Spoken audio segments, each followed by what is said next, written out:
All rise. This report is now in session. Honorable Stephen W. Boyce goes presiding. Thank you. Please be seated.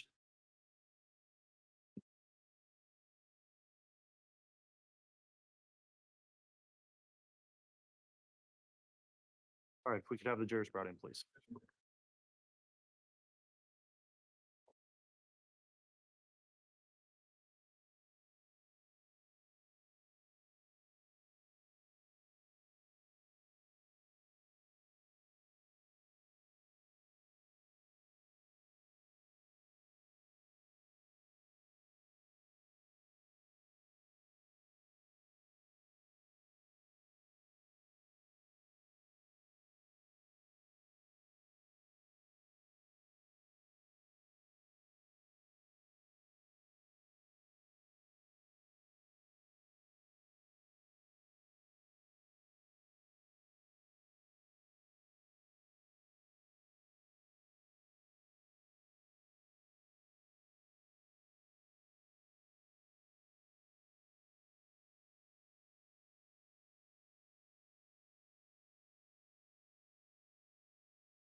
rise, please.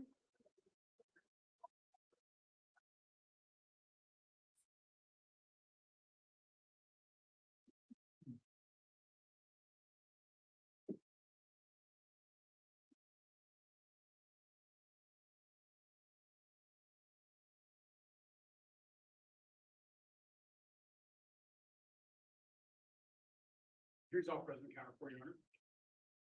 All right, thank you. Please be seated.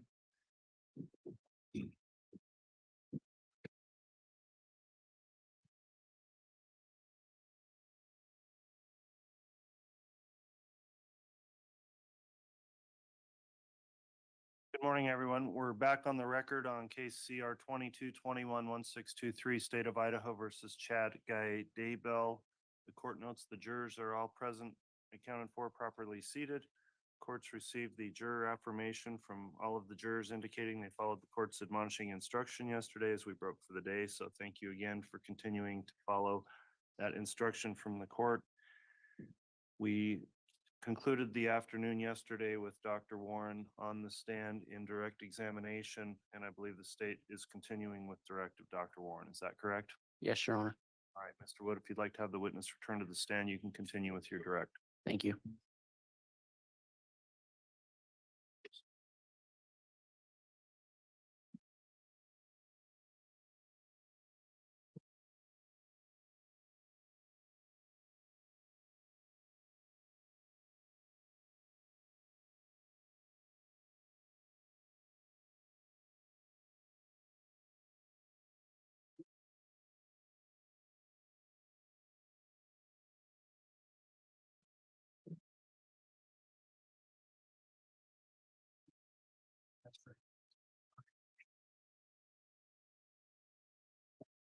All right, I'll remind the witness you're still under oath for purposes of your testimony here today. Mr. Wood, if you'd like to inquire on direct, you may.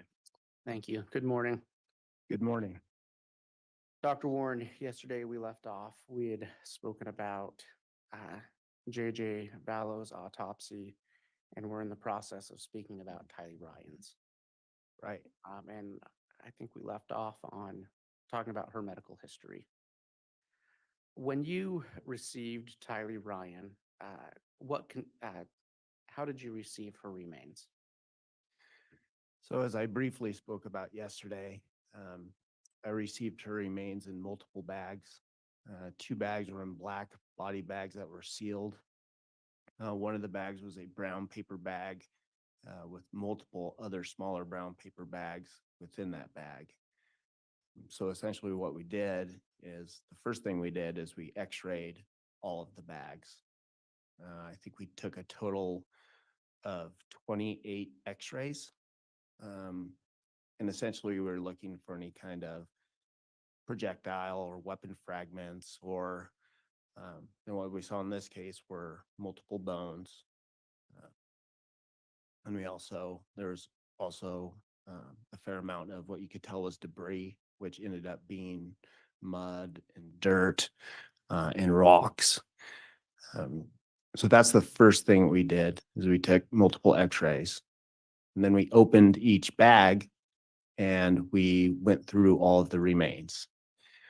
And like I said yesterday, this took about a week. It took a lot of time, but we were able to separate all the debris in the mud, and we were able to get several bones. There were some organs that were still identified, and also some soft tissues that we were able to identify. What organs were you able to identify? So the organs that I identified were the heart, the right and left lung, a portion of the liver, one of the kidneys, small fragments of brain tissue, and a few small segments of bowel. Now, just so you know, all of these tissues were charred, they were blackened, they were shrunken. Some of them were partially burned away. So these weren't intact organs that looked like normal organs. They definitely had fire artifact. And were you able to identify any portions of her skeletal structure? Yes. So there was a portion of her skull, and then there were multiple pieces of skull fragments. We found multiple vertebral column, actually the full vertebral column from C1 to C7, so the vertebral bones in your neck, and then also multiple vertebral columns in the thoracic and lumbar region. We identified the sacrum, both hip bones, um, the sternum, both clavicles.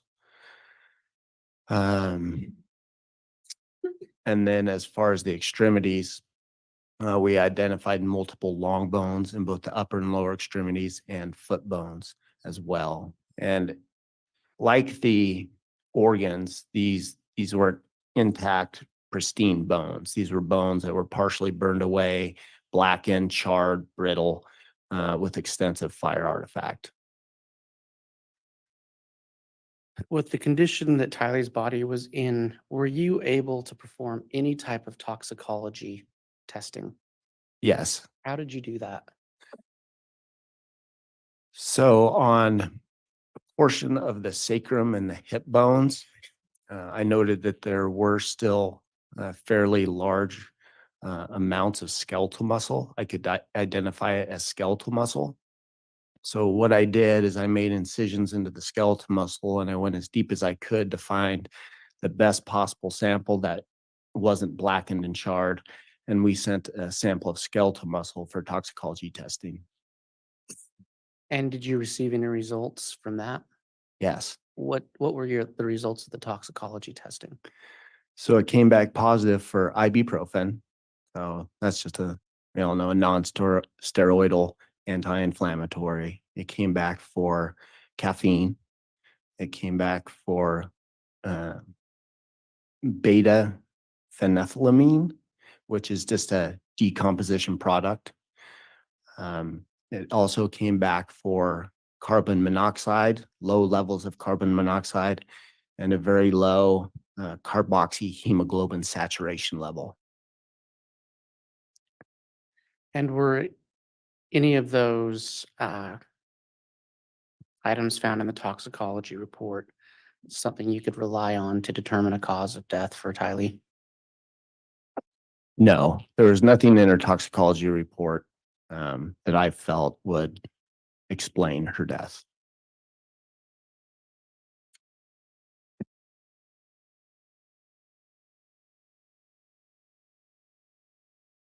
Your Honor, I'm going to ask that the witness be handed State's Exhibit 176,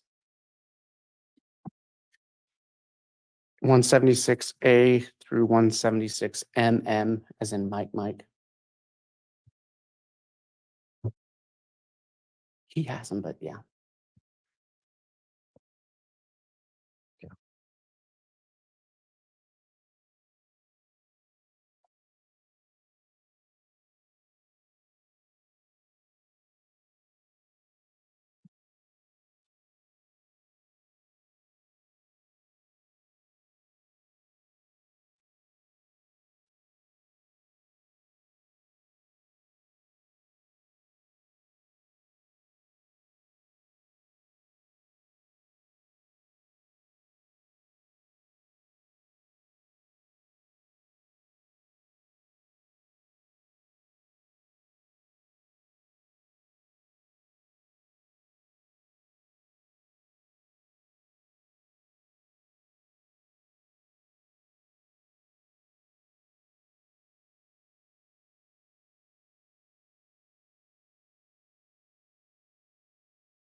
And Dr. Warner, if you could just briefly review State's Exhibit 176 and let me know when you've had a chance to briefly review that.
Okay,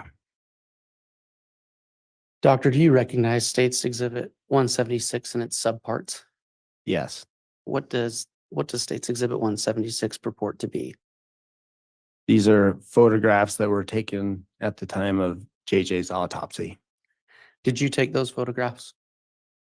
I personally did not. We have forensic technicians, forensic autopsy technicians that take the photographs under my guidance. So you say they were under your guidance. Were you there when those photographs were taken? Yes, Are those photographs a true and accurate representation of what you observed regarding JJ Vallow's autopsy? yes, And would those pictures aid you in discussing and explaining your testimony and findings regarding the autopsy of JJ Vallow? yes, Your Honor, I'd move for that the State's Exhibit 176A through MM be admitted into evidence. Any objection? No objection, Judge. Okay, exhibits 176A through MM are each admitted into the record. And Your Honor, if I may publish. Yes, you can publish those. And I'll note on the record also, these are being published to the jurors and the parties and the witness, but not to the public in general. So you can continue, Mr. Wood, with that.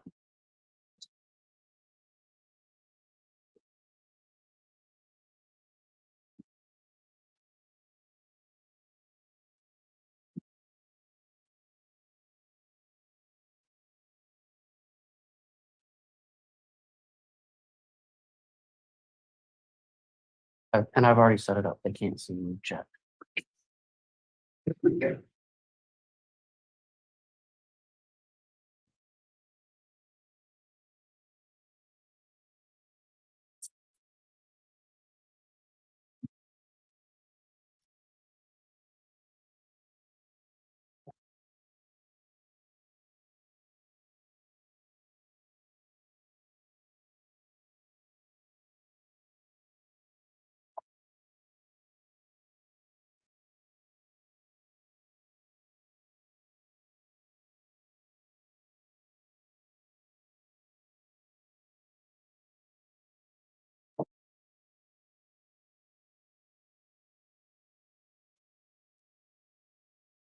May we proceed?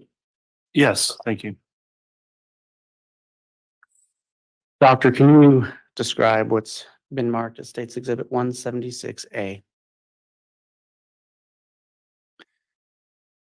So this is a photograph of how we received JJ in a black body bag.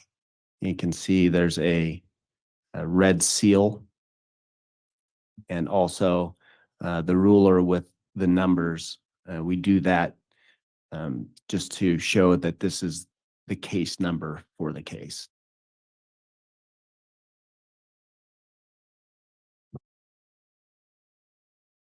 And can you describe what's being shown in 176B? This is a close-up photograph of the seal or the body lock, number 506559, after it's been cut and removed. And what's the importance of documenting that? So we want to document that when we receive the body and the body bag and it's sealed, we take a photograph of it to make sure that it's not cut or hampered with in any way. And then we take a photograph showing that we cut it at the time of the autopsy, just for evidence preservation. Well, can you describe what the jury sees in 176C?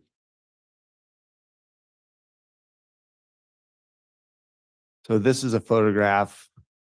Once the seal was removed, when we opened up the black body bag, JJ was further enclosed within a black tarp with held together with multiple strips of duct tape.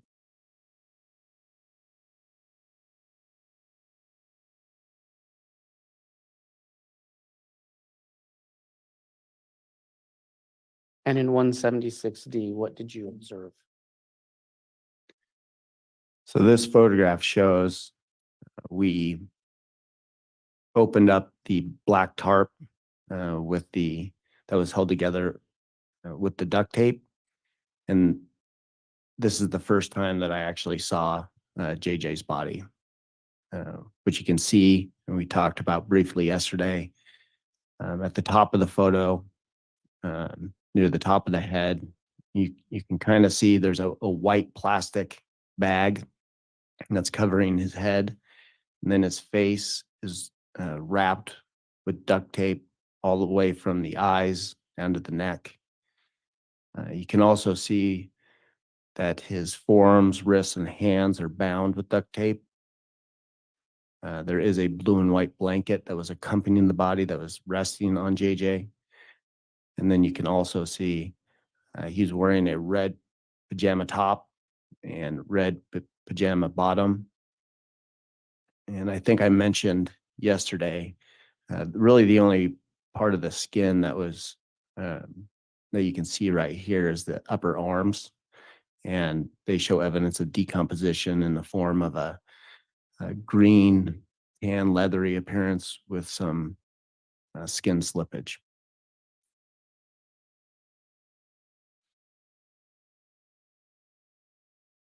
And what did you observe in 176E?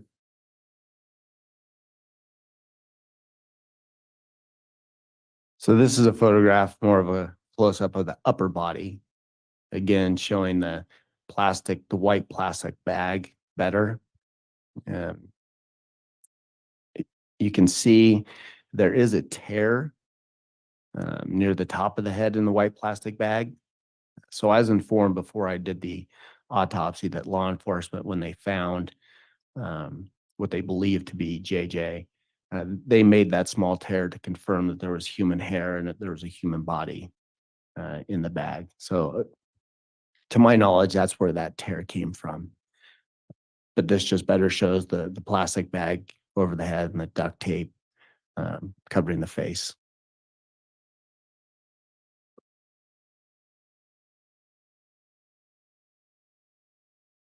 And 176F?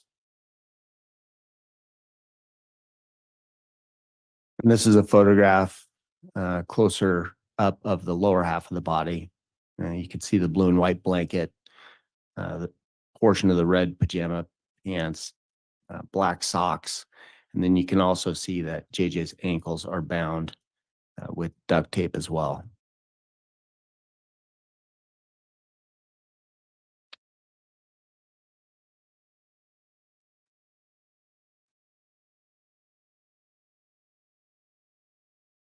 Doctor, what did you observe in 176G? This is another photograph with the blanket a little down further, so you can get a little better look at the pajama top. I think the main thing here is you can see there's decomposition, or the pajama top was soaked with decomposition fluid, and there was mold on the shirt. And then you can see also there's a fair amount of dirt and other debris on the duct tape around the face.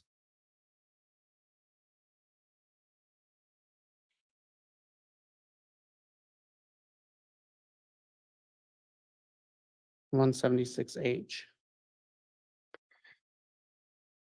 This is a very similar photograph, just with the blanket removed. Better seeing the forearms and hands that are duct taped together. And also just getting a view on the different side of the body.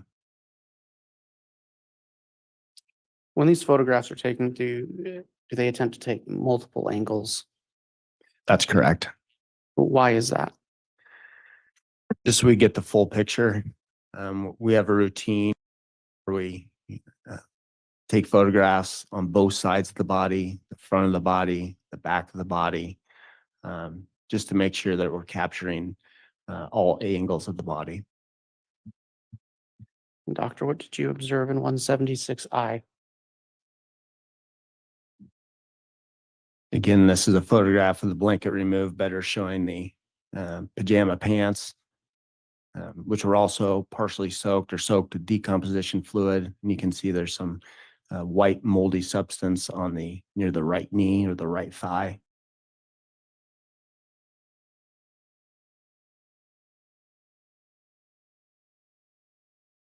And 176J.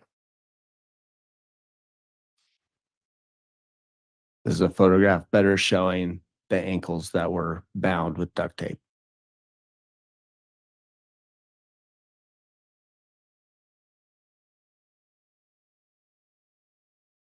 Doctor, if you can describe what was happening on 176K.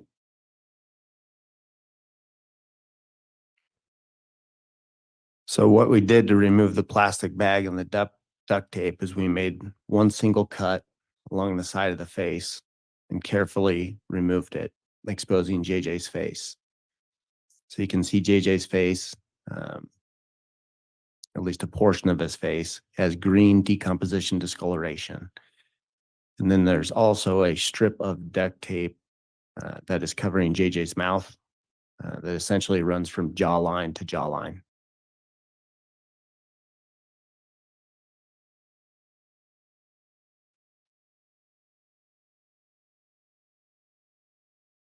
Can you describe 176L or what you observed there? So after we made the single cut and removed the white plastic bag with the duct tape off of the head, we took a photograph of it, and this is from the inside out. So what would be the portion that was covering JJ's face on the inside. And what you can see here is there's a fair amount of fluid, decomposition fluid, and some dirt and other debris within there. And to be clear, that was the bag that was wrapped around his head. Correct.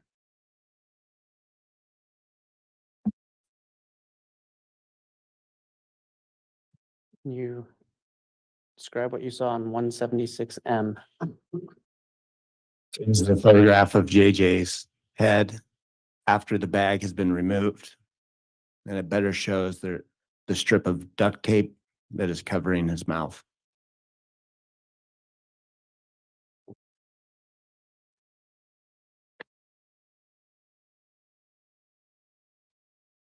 And what do you see in 176N? This is the strip of duct tape that has been removed from his mouth. We photographed it, and then we submitted to law enforcement. All of these things on JJ, all the duct tape and the bag on the head, that was all sealed and submitted to law enforcement.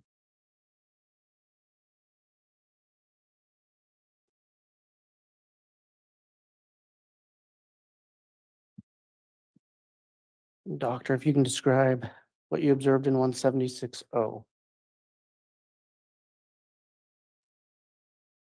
Again, this is a photograph of JJ's forearms and wrists and hands being bound with multiple layers of duct tape.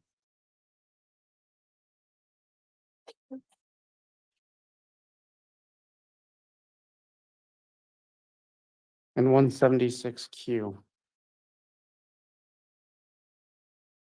So similar to the bag on the head and the duct tape on the head, we made a single cut along the duct tape. And what this does is it exposes the forearms, which show evidence of decomposition. And it also reveals that JJ's wrists were further bound with additional duct tape. And Doctor, I'd normally ask you to point that out with a pointer on the screen where we don't have the screen. Is this where my pen is pointing the additional duct tape you were speaking of? Yes.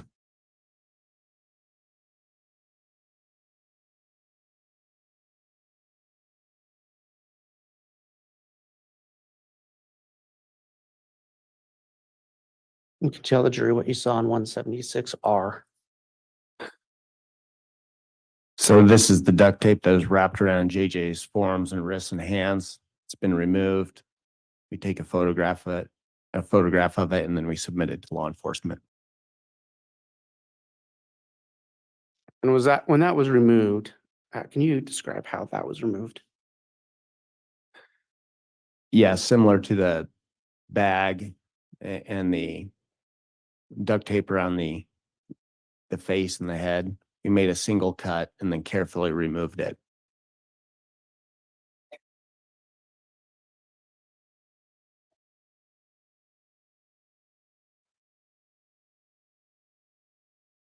And 176S, what was that? So this is just a photograph of the same thing, but this is showing the inside of the duct tape that was touching JJ's skin. And you can see there's a significant amount of decomposition fluid and staining on the inside.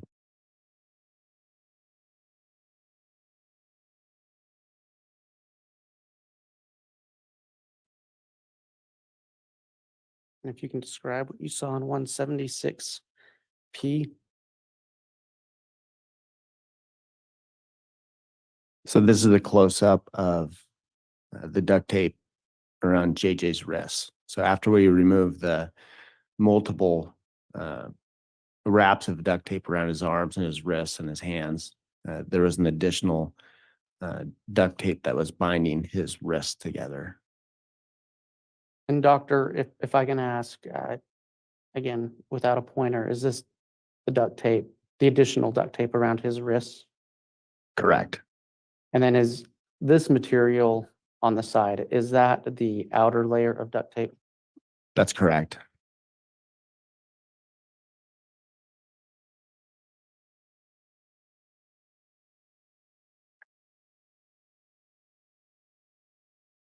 And what is shown in 176T? So similar to the other duct tape, we removed this duct tape. We made a single cut. We laid it out, took a photograph of it, and submitted it to law enforcement. You can see on this duct tape, there's also decomposition, staining, and some dirt and other debris on the duct tape.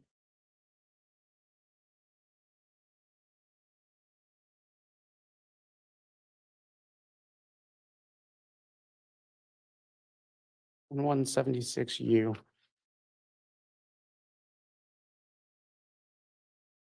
This is the duct tape that's been removed, again, just flipped over. So this is on the outside.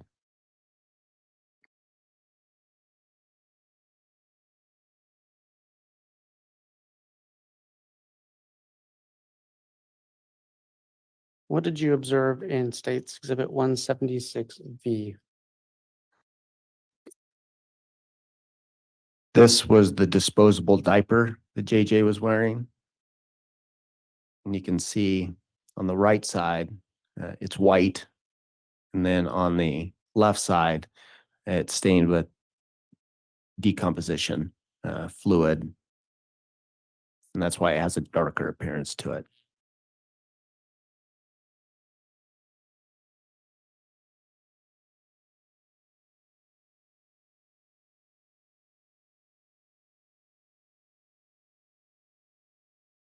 Detective, can you describe what you see in States Exhibit 176X?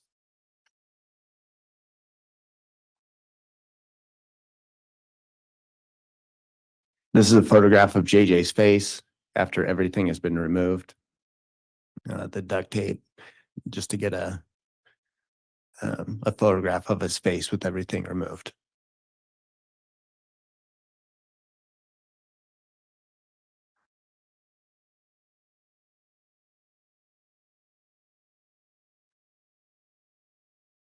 Can you describe what you see in 176Y?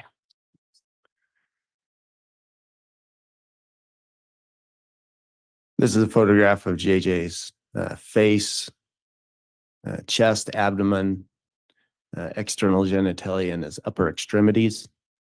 This essentially is showing the extent of the decomposition of JJ.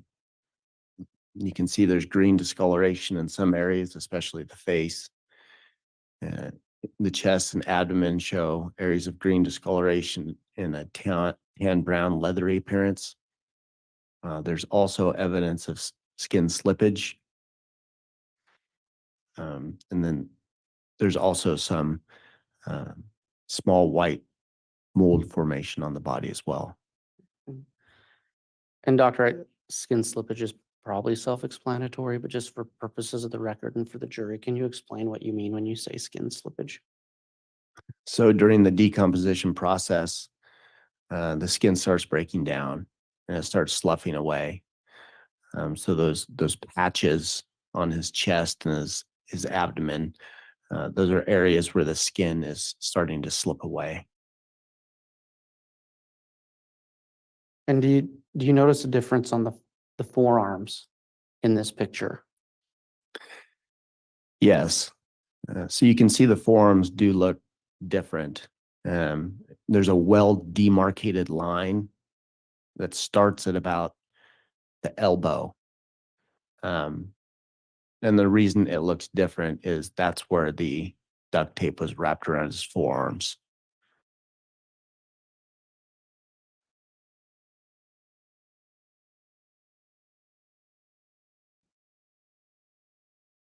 If you can describe what you see in 176AA. This is a photograph of JJ's lower body, again showing the decomposition changes involving very similar to the upper body, but on the lower extremities as well, with green and tan brown skin discoloration and skin slippage.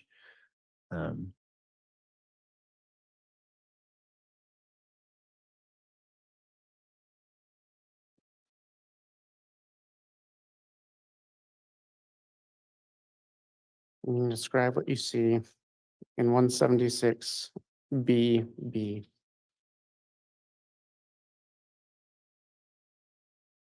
This is a photograph of JJ's back.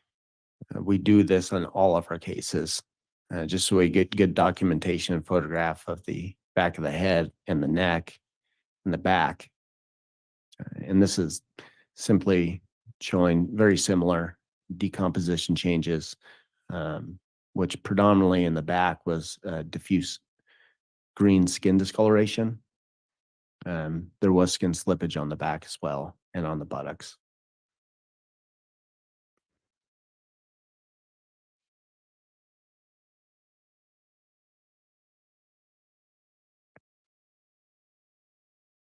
You describe what you see in 176CC.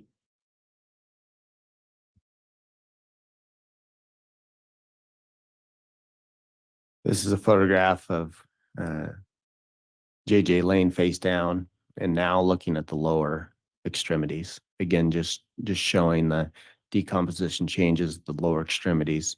And you can see there's extensive skin slippage and partial degloving or skin slippage of the feet.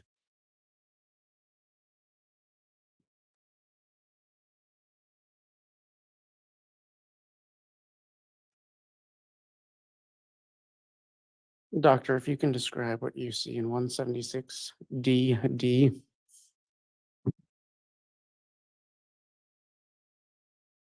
So this is a photograph of JJ's right upper arm.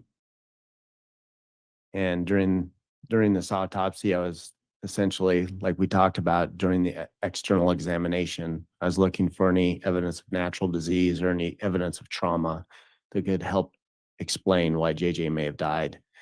So this jumped out to me. This was a bruising on the lateral right upper arm, or at least what appeared to be bruising to my eye. And did you do any further tests to verify that bruising? Yes. So I briefly discussed it yesterday, but decomposition can cause areas to look like bruising. So to confirm that it was, I made multiple incisions and I looked for hemorrhage in the subcutaneous tissue to confirm that it was true bruising. In addition to that, I did take sections of the areas and looked at it under the microscope as well, to looking for hemorrhage in the tissues. States Exhibit 176 E.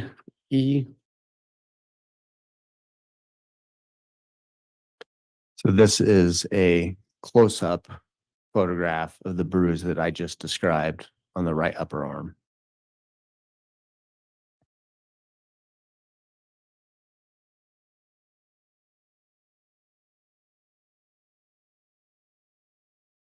And States Exhibit 176 FF.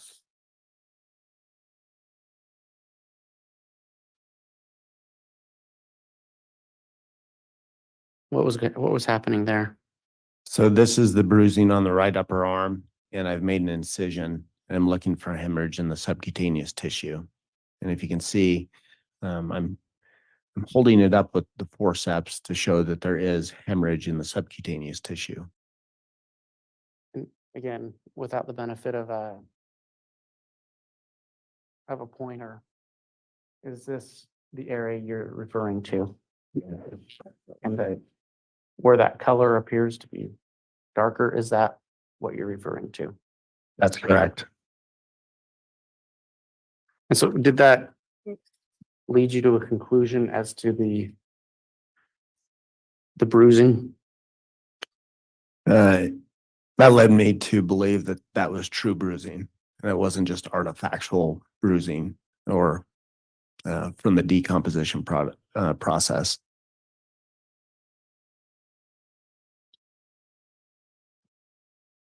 What did you observe in States Exhibit 176 GG?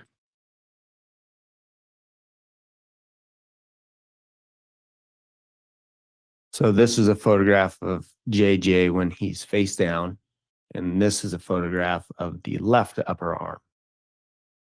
And there was an area of concern for bruising on the left upper arm as well.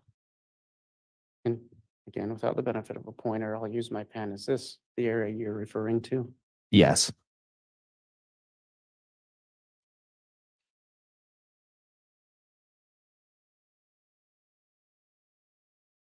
What did you observe in 176 HH? So similar to the right arm, I made an incision into that area on the left arm looking for subcutaneous hemorrhage. You can see there is focal hemorrhage in the subcutaneous tissue. It's located near the bottom left portion of the incision. And did that lead you to any conclusions about, and just to be clear, is this the area you're speaking of? Yes. Did that lead you to any conclusions about the nature of those markings? Yes, again, I believe that that was true bruising. Can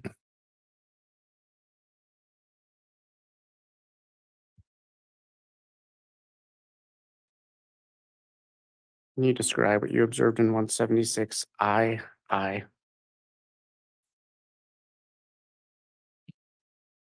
This is a photograph of JJ's right hand.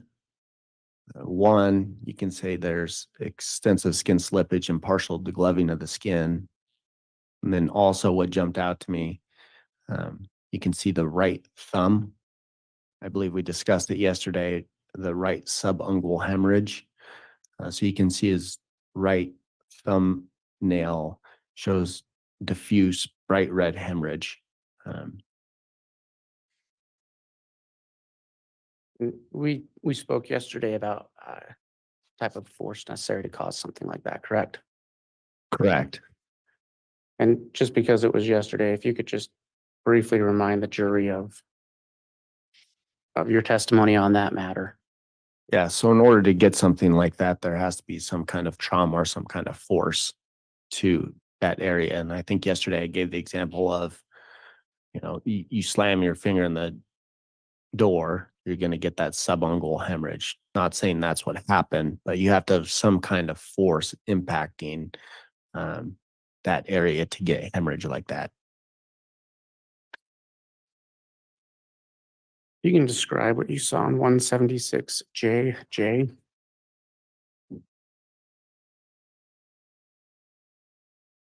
This is a photograph of JJ's left lower extremity near his ankles, upper shin area. I believe I touched on it yesterday that there were some areas that looked concerning for bruising after we removed the duct tape from his ankles. So this is the area I was talking about. You can see the skin, for the most part, is light green discoloration. And then the area, there is a focal area that has a very dark appearance to it. So to the naked eye, I thought that this very well could represent bruising. And did you do any follow-up testing on that? Yes, I did the same thing that I did with the upper arms. I made multiple incisions. And did you, what were your findings? I did not see any subcutaneous hemorrhage in the tissues on either the left ankle or the right ankle.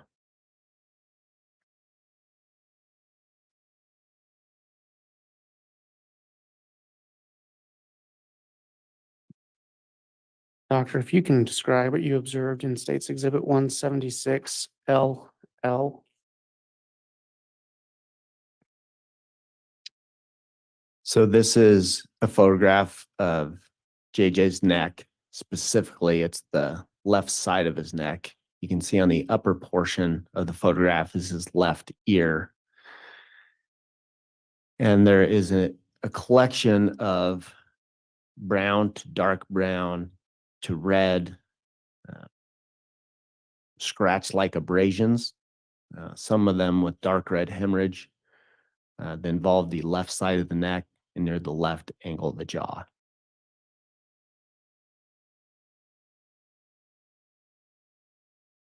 In State's Exhibit 176 MM. Is that the same thing? Yes, this is a close-up. Again, you can see the vast majority of the skin has this faint kind of green skin discoloration, and then there's a fairly large collection of linear and irregular light brown to dark brown to red scratch-like abrasions on the neck and angle of the jaw. Why was that of note to you?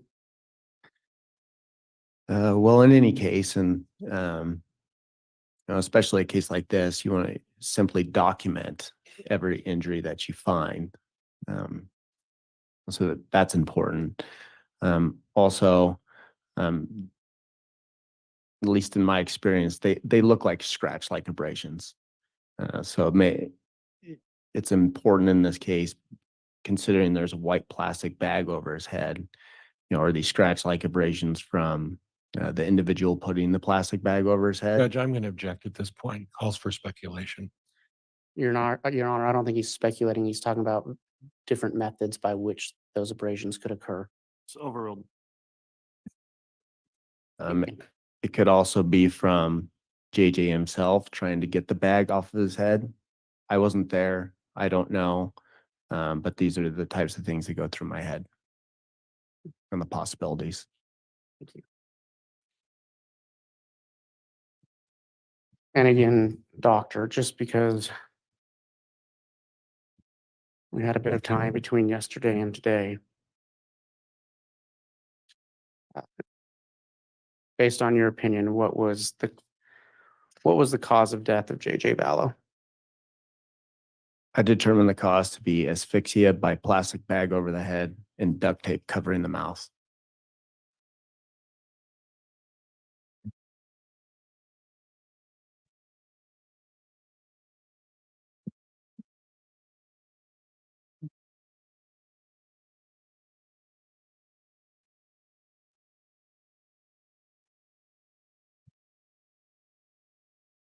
Your Honor, I'd ask that the witness now be shown what's been marked as State's Exhibit 177A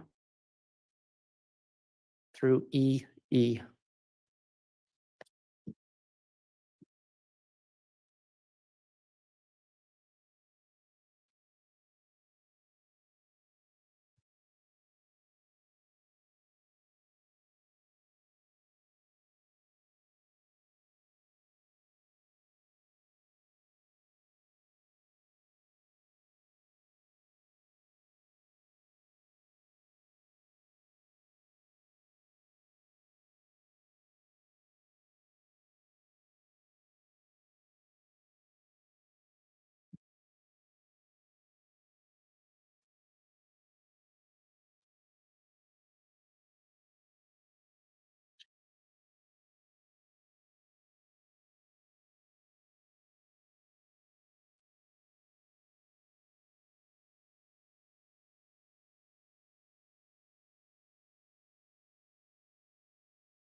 Doctor, if you can quickly, or just take your time, I guess, and review those and let me know when you've had a chance to review them. Okay.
Okay.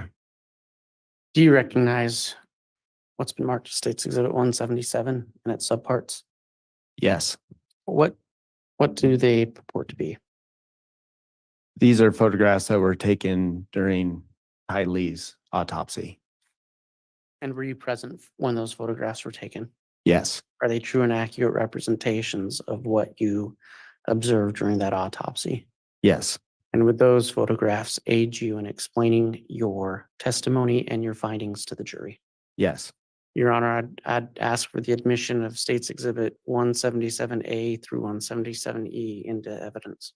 Any objection? No objection from the defense, Judge. All right. Exhibits 177A through EE are all admitted. And may I publish? At this point, Mr. Wood, I'm going to have a break Okay. and we'll take about a 15 to 20-minute recess at this time. We'll come back on and then you can publish. All right.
All rise.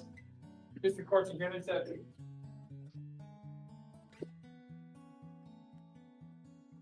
Thank you. Let's go ahead and have the jurors brought in, please.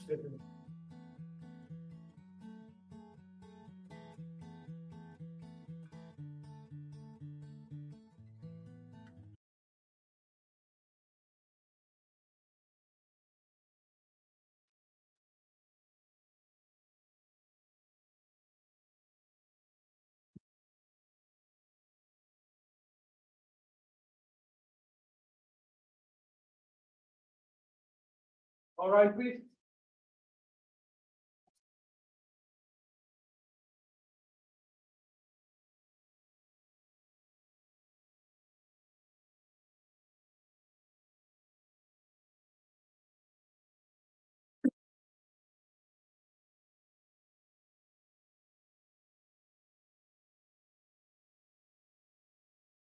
Here's our President Counter for Your Honor. Thank you. Please be seated.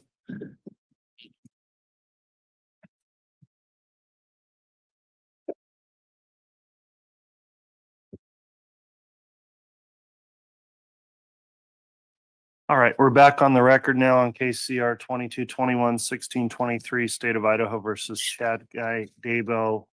For the break, we had just admitted another series of photographs marked as exhibits 177A through EE. And Mr. Wood, if you'd like to continue with direct at this time, you may. Thank you, and may I publish? You may.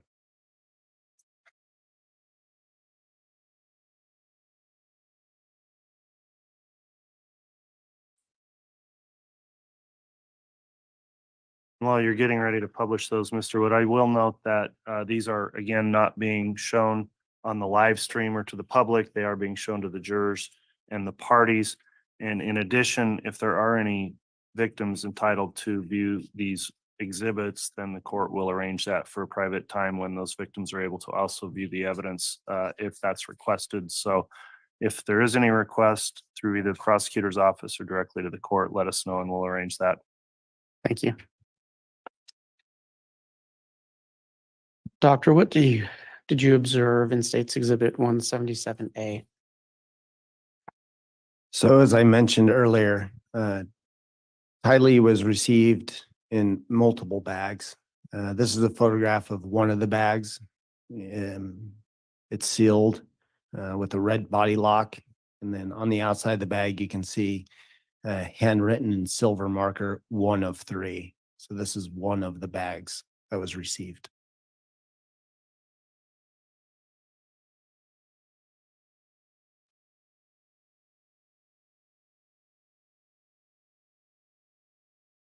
What did you observe in 177B?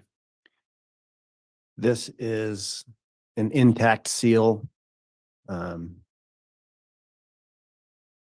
bag 1 of 3. And again, what's the importance of documenting the seal? Again, it's evidence preservation. When the bag comes, we want to know that the body lock is intact, and we want to be the ones who open up the body lock. What did you observe in 177C?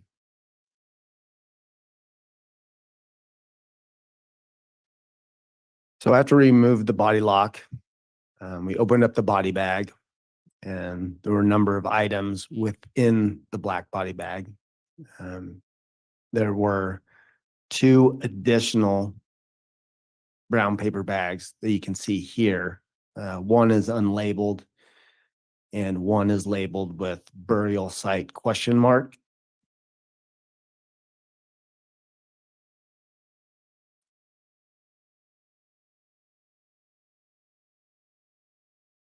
And 177D?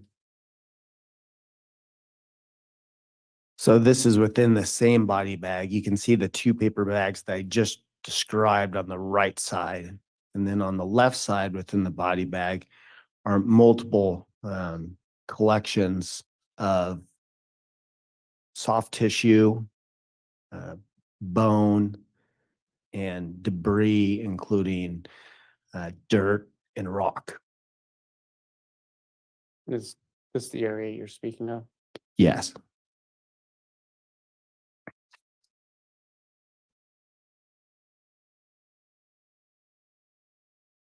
If you can describe what you observed in 177E. So after we've gone through all of the remains in those piles that were presented to us on the left side, we cleaned those up and we removed the mud and the dirt and the debris. And what you can see is what is left. What we found was multiple vertebral columns. Are these those?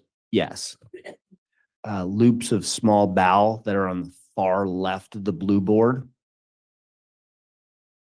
And then also small pieces of cartilage and bone that are on the far right of the blue board. And then off to the right, off of the blue board, you can see there's 3 distinct large pieces of bone. So one of those is the right pelvis with attached portion of the right femur. One of them is the left pelvis with attached portion of the left femur. And one of them is the sacrum.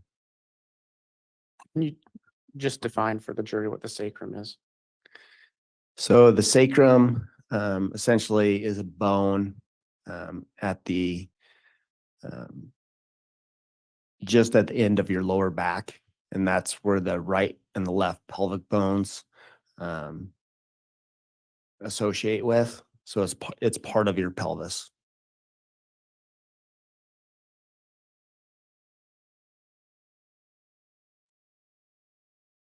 Can you tell the jury what you observed in 177F?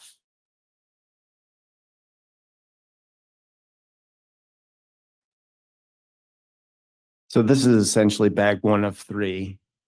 It's labeled, you can see. This is everything else that remains. After we sifted through and found the bones, this is all of the dirt and mud and rocks that remained.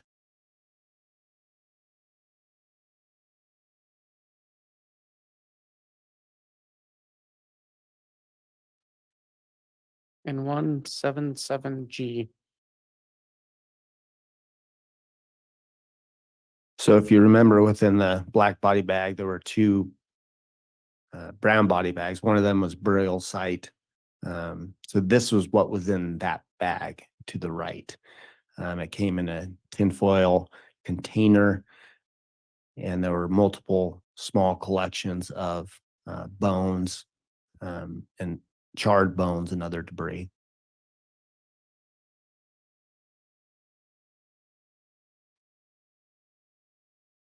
And what did you observe in 177H?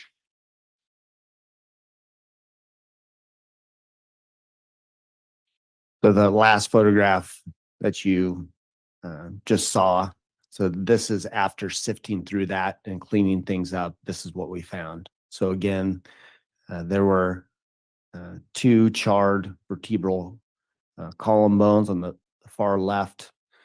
There were, and then numerous small charred blackened or white bones that really were unrecognizable. They were too small and they were too much fire artifact to tell what kind of bone they were.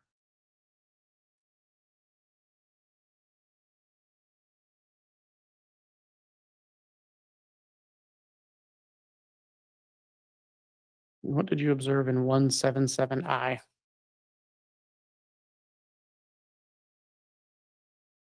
So this is the second black body bag that we received. You can see on the far left, it's actually labeled 2 of 3 suspected female.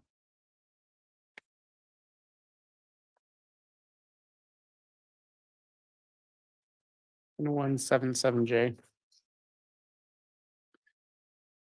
Again, this is a body lock or a sill that's intact. Again, we always take photographs of this to make sure it's intact for evidence preservation.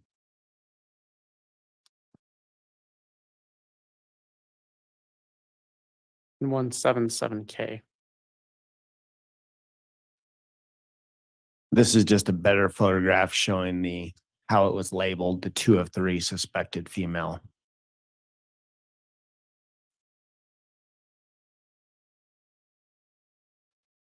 Can you describe what you observed in 177M? So when we opened up the body bag, this is what we saw. One thing that stands out immediately, at least to us, was there was a green plastic material that's located centrally within the debris and the skeletal remains. Doctor, not to interrupt you, I'm sorry. Again, without the benefit of a laser pointer, is this where you're referring to the green? Yes. And when we were able to pull that out and clean it, it was a melted green bucket. And then the rest of what you see is a collection of human remains, including bones, soft tissue. The organs were found in this bag as well.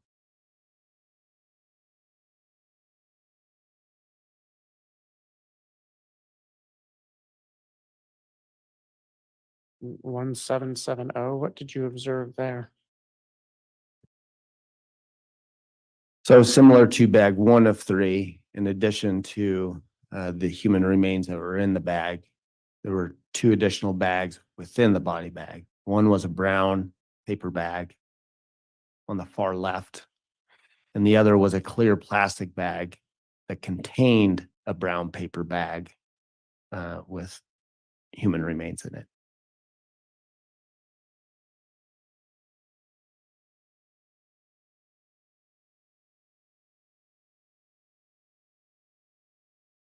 Doctor, what did you observe in 177P?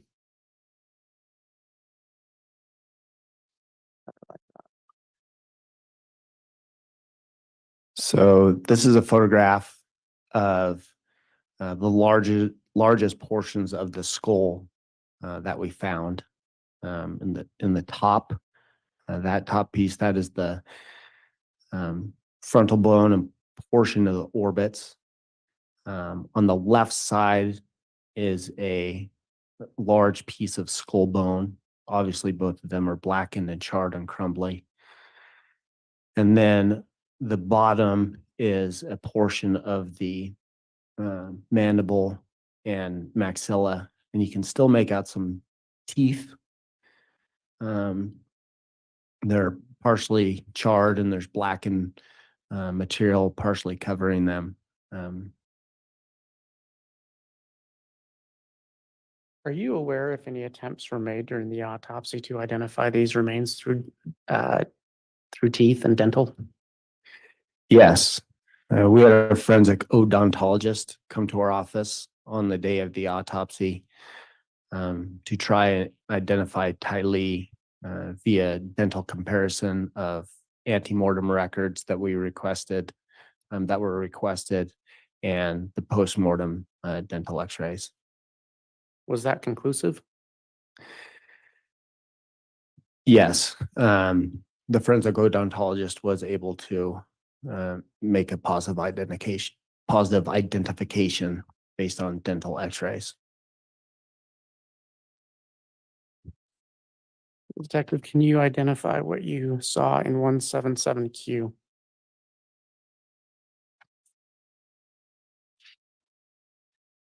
So as I stated, within bag 2 of 3, that was the bag where the organs were found that were identifiable. This is a photograph of the heart, which is right in the middle, and then the 2 lungs, which are on the right and left side. It's difficult to identify them. This isn't what heart and lungs typically look like. They're obviously charred. Portions of them are burned away and significantly shrunken as well.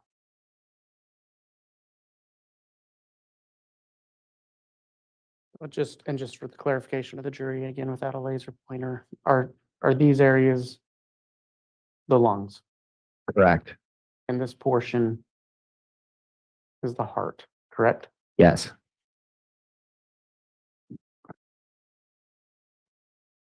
Do you recall about the size that was when you received it? They were very small. My best estimate would be they're probably a quarter of the size that they typically are.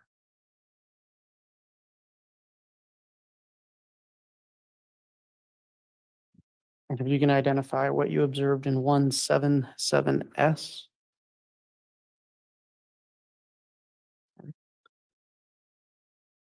So in all cases, even if the organs are charred and shrunken, and we still examine them. So these are essentially sections that I've taken of the heart and lungs, and they've been laid out.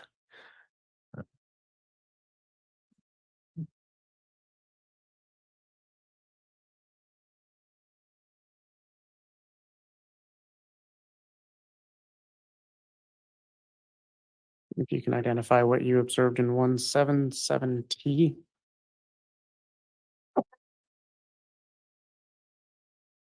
So as I mentioned earlier, heart and both lungs were found, and we also found one kidney.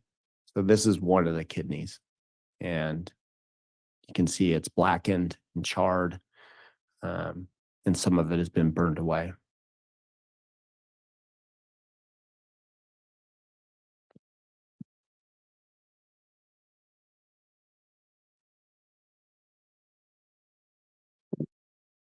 If you can explain for the jury what was happening during 177V.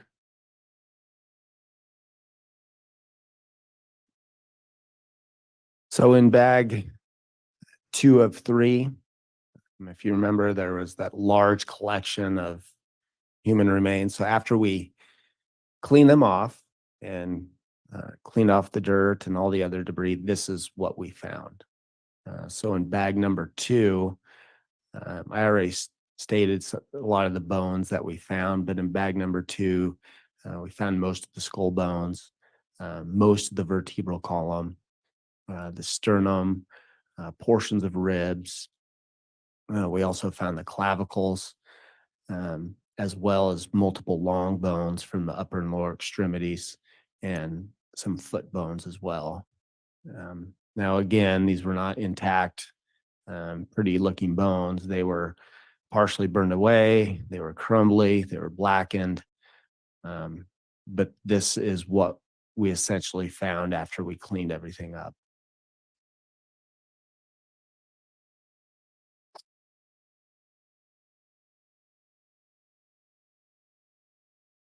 And if you can describe what you saw in 177X? Yeah, so this is within bag number 2. This is one of the additional brown paper bags found within the body bag. And you can see there's multiple charred small pieces of bone. Some of them appear to be foot bones, and some of them are unidentifiable.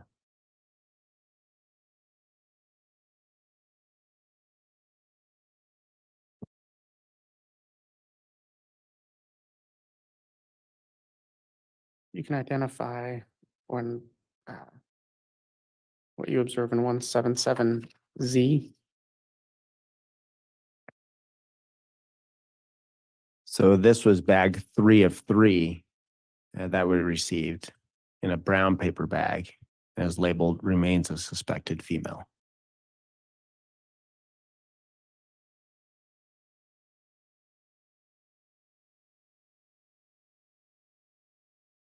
And 177AA. So within that large paper bag, there are 5 additional smaller brown paper bags that were sealed and labeled. Each of these smaller brown paper bags contained small fragments of charred bone.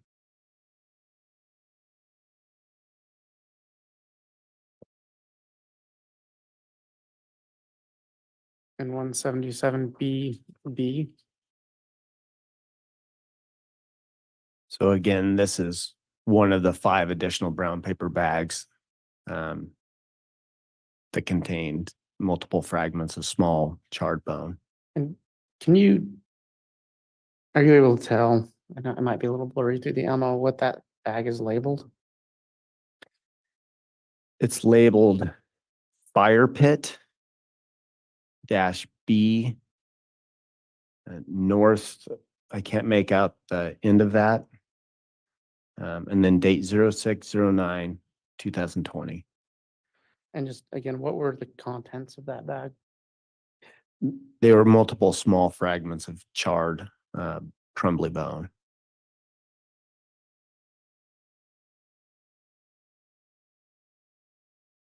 What did you observe in 177CC? So this is the 3rd brown paper bag that was received within the larger paper bag.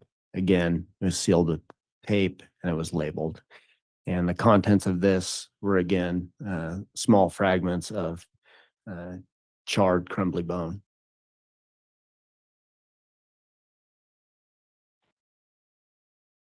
And 177DD. This is the 4th bag that was received within the larger bag. Again, it's taped and labeled, and the contents of this also consisted of multiple small charred, crumbly bone.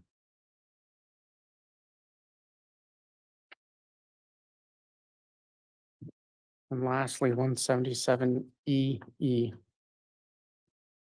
And this is the 5th bag that was received within the larger brown paper bag, also taped and labeled, and also containing, I believe, soft tissue and charred, crumbly bone.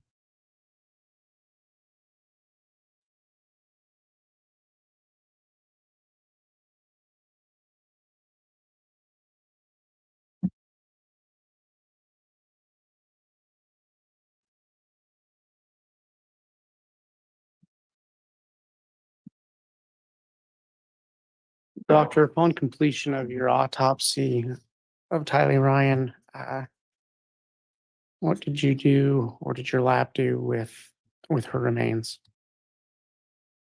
So after we collected and cleaned the bony remains, we sent all of the bones to the FBI for a detailed forensic anthropology report. We had them analyze it and produce a report. Right. And did you review that report? I did. Okay. And did that report take any part in your findings or decision regarding Tylee Ryan's cause of death? I think every information, I took into account.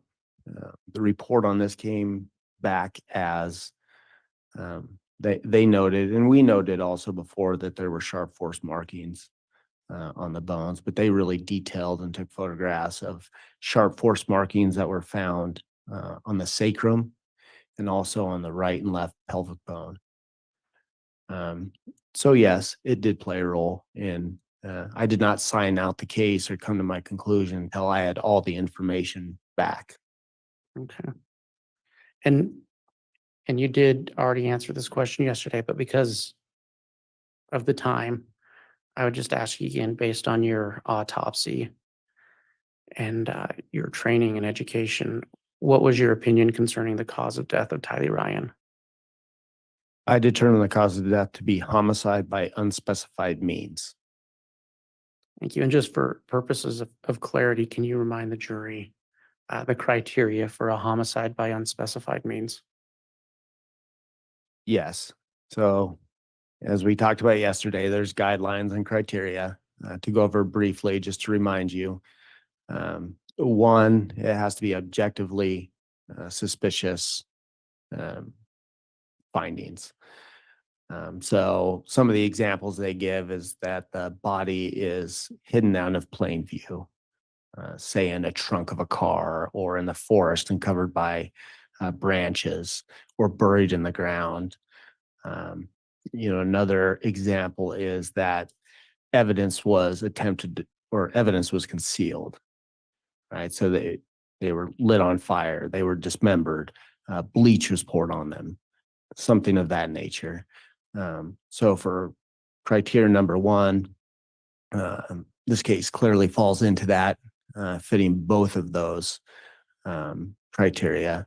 For number two, it's the autopsy doesn't show an obvious cause of death or a better explanation for the cause of death. And the two examples they give there is one, you have an intact body, you're able to examine it, look at all the organs, and you can't come up with the cause of death. The other example is that there's not enough of the body there for you to determine what the cause of death is. So Tylee would fit under that category. The third criteria is toxicology. That toxicology cannot explain why the decedent is dead. In this case, there was nothing in Tylee's toxicology where I felt I could explain her death. And then the fourth criteria is more based on history and some of the circumstances surrounding the death, the medical records. And we went over Tylee's medical records yesterday, and I didn't think there was a good explanation why otherwise young, healthy teenager would be dead. So those are the guidelines and the criteria I used to come to my conclusion. Thank you. Your Honor, at this point, I have no further questions. All right, before you step away from the podium there, Mr. Wood, I do just want to note on the record the exhibits that were admitted. We referenced them as 176A through MM and 177A through EE. And I will note there are certain portions that are not included in. I guess what I'm saying is there are some missing letters within the sub exhibits in what I'm seeing with my courtesy copies. Your Honor, we initially had more pictures and then limited what we were going to show to the jury based on what needed to be shown to explain the testimony. Okay, so this might be tedious for a moment, but in order to keep the record clear, I'd like to go just read in individually those and make sure they track with the state's actual exhibits, so that we do have the record of what was admitted on those. So starting with 176, we've got A, 176B, C, D, E, F, G, H, I, J, K, L, M, N, O, P, Q, R, S, T, U, V, X, Y. Then we've got 176B, B, C, C, D, D, E, E, F, F, G, G, H, H, I, J, J, L, L, and M, M. In Your Honor, is that the court's courtesy copy or the exhibit copy?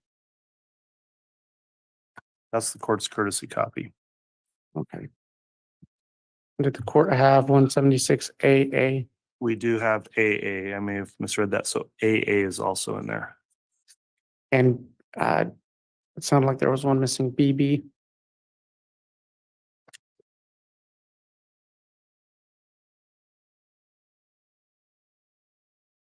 BB is there also. Okay.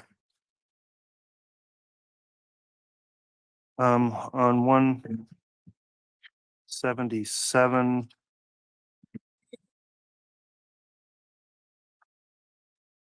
Maybe it'd be easier to just say I had A through EE, and the ones I saw were not included.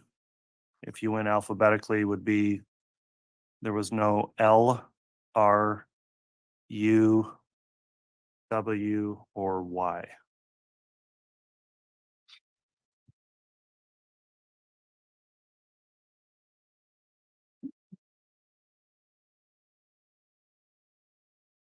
N.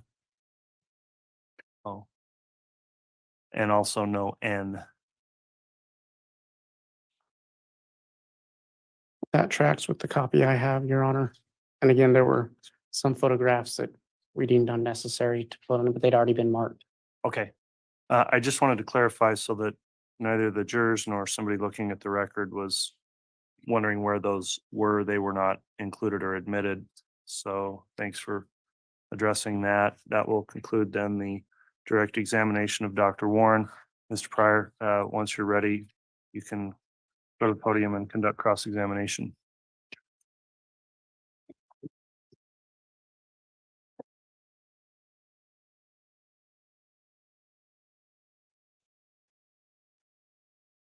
Good morning, Dr. Warren. Good morning. As part of your review of the anthropology report, did you note that there were some canine bites of any time on any parts of the remains of Tylee? I did not notice that on my examination, but I'd probably leave that up to the anthropologist.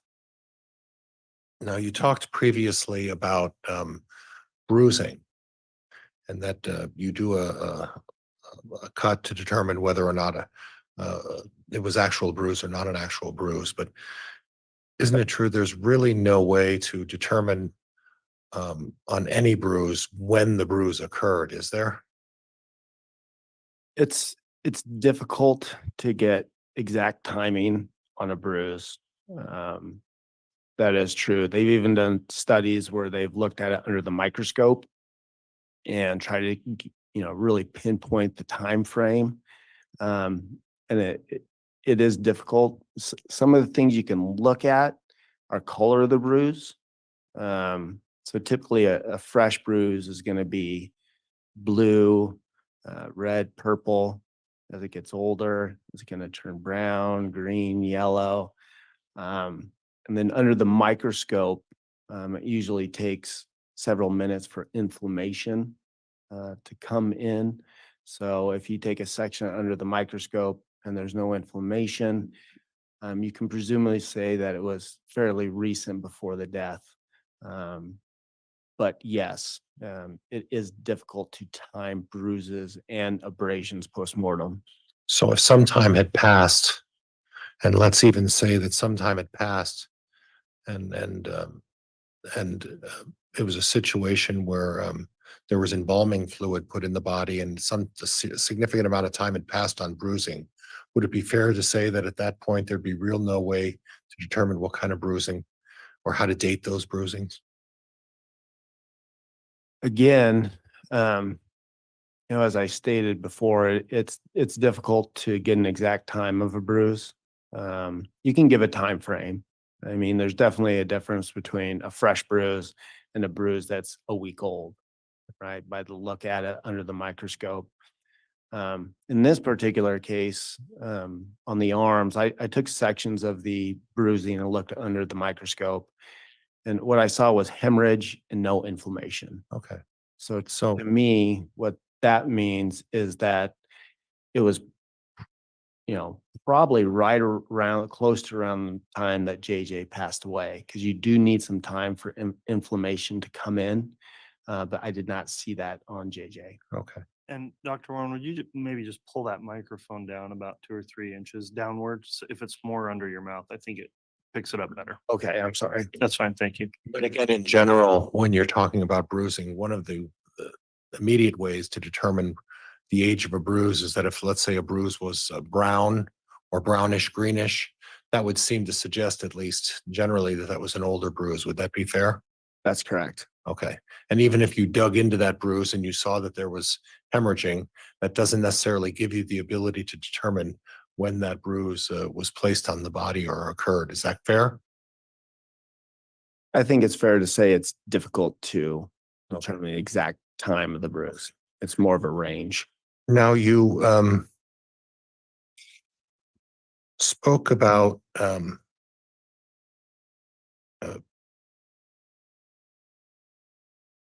examining Tylee's medical records, and you were able to determine that she was a healthy young girl at the time that this occurred.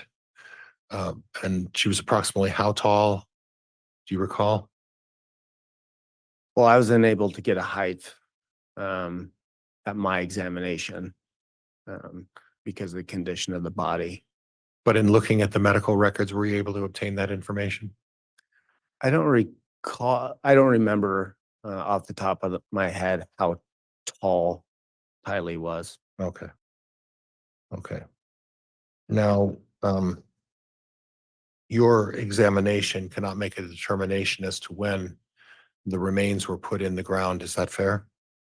Yes, that's correct. And even in spite of the anthropologist report and your examination, the fragments that you found in the fire pit, you can't make a determination as to whether or not those were animal or human fragments in the fire pit. Is that right? I'm not a forensic anthropologist, so Okay. I can't. I would not feel comfortable doing that. Okay. But that's the whole reason why I sent it to a specialist, a forensic anthropologist. Okay. So I think that's a better question for the forensic anthropologist. And we should rely on a forensic anthropologist to make that determination. Would that be fair? Yes, Along with potential DNA evidence?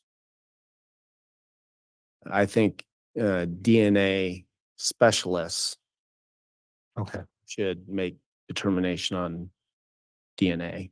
Do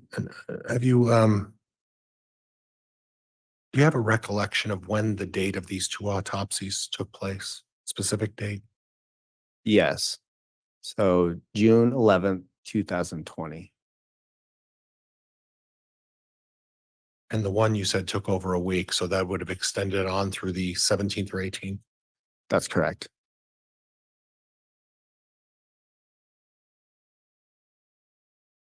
There is a term called heavy lungs. Do you recognize that term? Heavy lungs is sometimes a term used when there's pulmonary edema. So pulmonary edema is when there's an excess amount of fluid in the lungs. You can get pulmonary edema for a wide variety of reasons. For instance, you can get it in congestive heart failure. Your heart isn't pumping as well as it should. Everything kind of backs up, fluid leaks into the lungs. You get heavy lungs, you get pulmonary edema. Okay. And as a matter of record, you can get that pulmonary edema from the heart not operating properly, and for all practical purposes, the heart could look perfectly normal. Isn't that correct? Your Honor, I'm going to object. There was no testimony earlier about heavy lungs. This is beyond the scope of Dr. Warren's testimony. Sustained.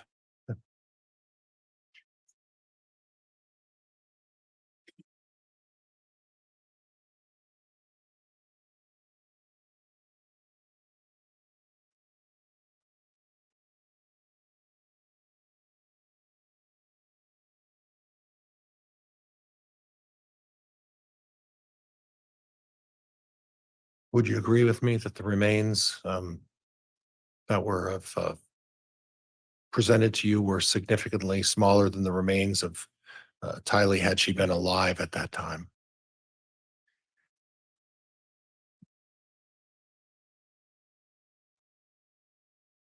Again, I think that's probably a better question for the forensic anthropologist. Okay. I mean, I think it's safe to say that I can say that we received Tylee and she was dismembered in multiple parts. So obviously, yes, it's going to be shorter than if she was intact, but What that means, or I'm not sure. I think I'd rather leave that question to a forensic anthropologist. And from your examination, the vital organs were significantly smaller than what they would have been of a normal breathing human being, correct? That's correct. That's very common in fire-related deaths, and the organs get charred. They shrink, and they lose weight. Judge, I don't think I have anything else. Thank you, Your Honor. All right.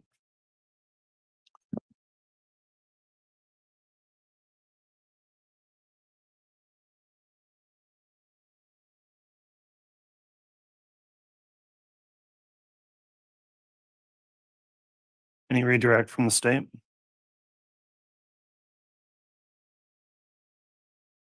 Just very briefly, Your Honor. Doctor, you were asked about the dating of bruises. Yes. Uh, Is bruising, can bruising be considered a form of trauma? Yes. And in a situation in which you viewed the remains of JJ Vallow, would you be surprised to find bruising on that body?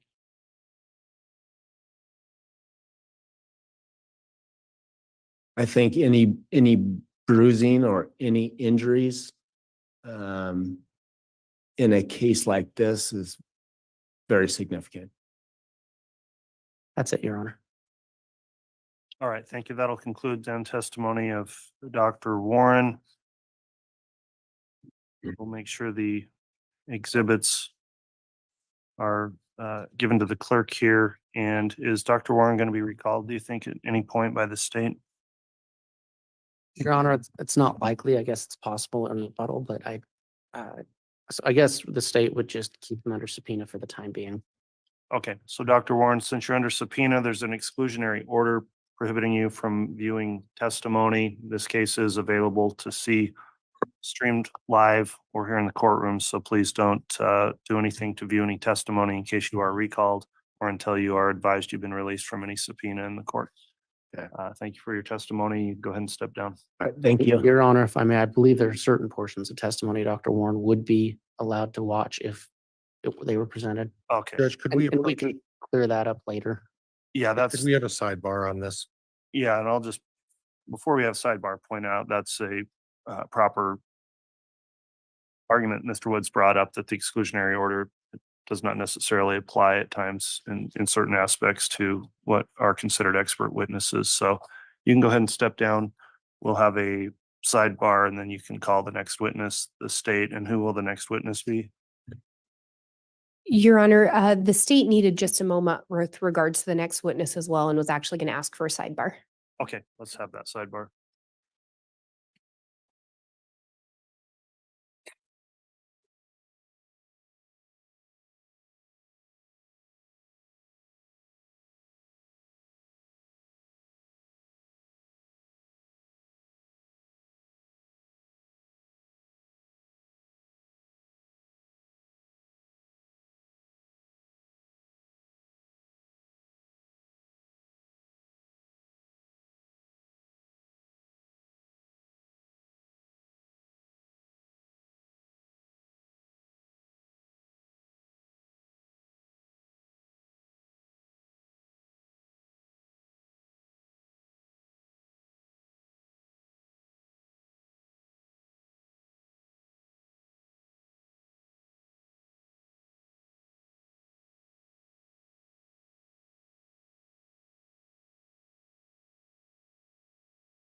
All right, we had a sidebar. There's an exhibit that the state's going to be proposing with the next witness, and the exhibit is in electronic format.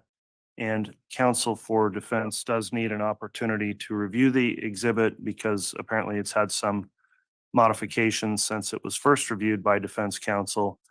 Because of the nature of the exhibit, what we discussed, just the most simple way to take care of that is we are going to have another break at this time to clear the courtroom so that defense counsel can review the exhibit in preparation for its being proffered. And so we'll take a break to take up this evidentiary issue, and then we'll come back on with the calling of the next witness. All right,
You're in session.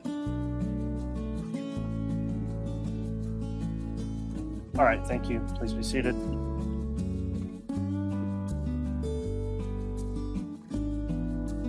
Council, before we go on the record, are we ready to proceed? Were you able to review the exhibit with council?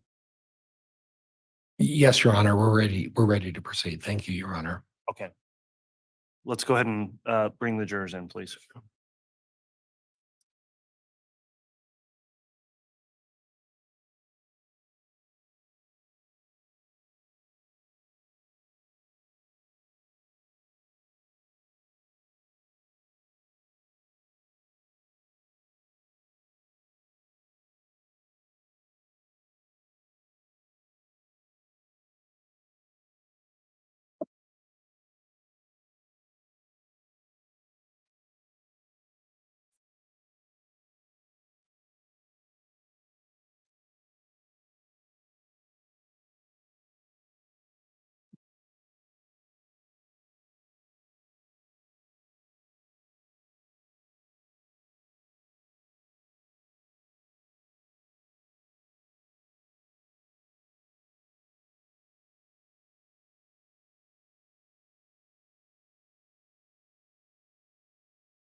All right, please.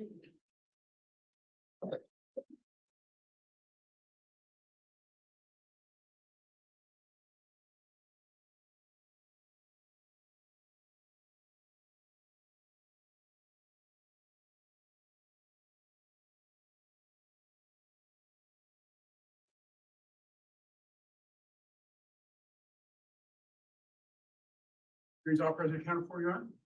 Thank you. Please be seated.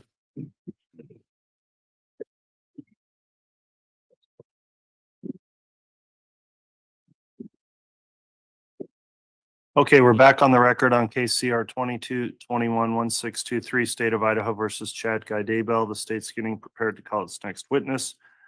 Because I will likely forget to mention this before we call the witness, just a scheduling matter. I'd like to advise the court, everyone here and the jurors as well. Tomorrow, there are some courthouse renovations taking place that are probably going to be pretty distracting when that happens. So we've had a request to stop trial tomorrow at 2:00. So we'll talk about a schedule possibly with a shorter lunch tomorrow going through, but we'll need to conclude by 2 tomorrow. So that will be the schedule. And then we'll have likely another just normal day on Friday. So apologies for doing that at a strange time. And again, I don't think I'll remember to do that otherwise. At this time, the state, I believe, Ms. Blake, you're going to be directing the next witness. Is that correct? That is correct, Your Honor. Go ahead and call your witness, please. The state will call Detective Werther.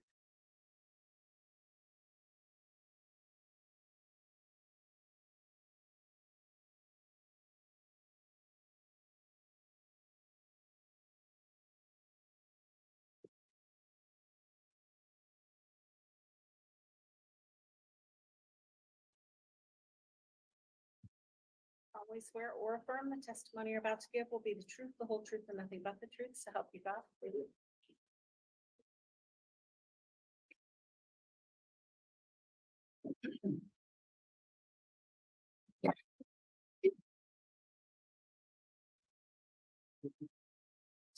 Okay.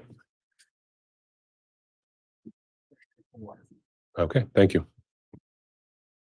All right, I'll note Detective Werther's now been placed under oath. I do have a couple of questions before we commence. Detective Werther, have you listened in on online or in person here any of the trial testimony that's taken place since this case started? I have not. Have you talked to anyone else about testimony they've provided in this trial? I spoke to Detective Duncan. I'm aware that he did testify, but we didn't discuss the content of his testimony. Okay. All right, Ms. Blake, then you may proceed with your direct. Thank you, Your Honor. Will you please state your name again and spell it for the record? Yes. My name is Ariel Werther. Ariel spelled Ariel. Werther spelled Werther. My badge number is 649, and I work for the Chandler Police Department. What is your current title or position within the Chandler Police Department? The title is detective. I'm assigned to the robbery homicide unit of the Chandler Police Department. Do you have any specialized training in order to be a law enforcement officer in general?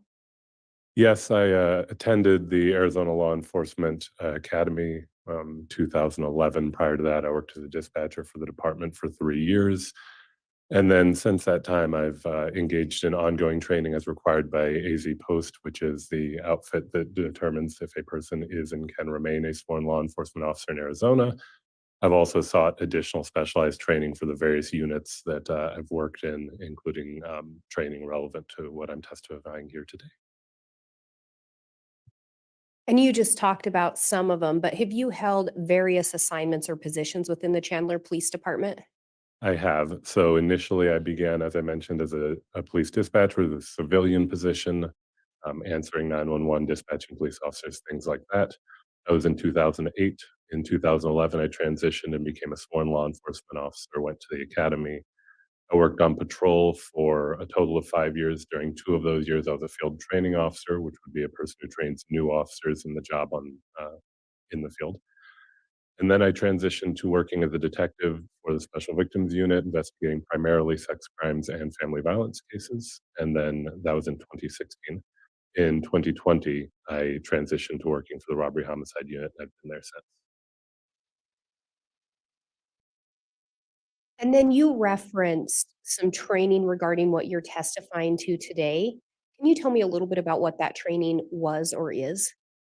I've attended multiple training events regarding the interpretation of cell phone records specifically, including 2 40-hour courses, one of which I attended earlier this year.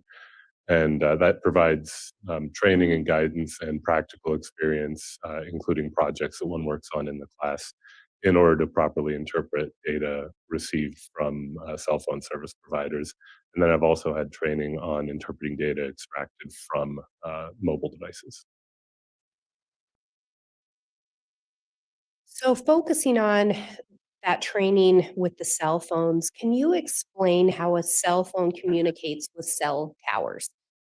A mobile device on a cellular network would typically be serviced by a particular provider. That provider has a network of base stations or cell towers. We've all seen them as we move throughout the city and other places. Those have radio frequency antenna mounted to them that angle in particular directions and broadcast and receive signals that keep your mobile device communicating with the network.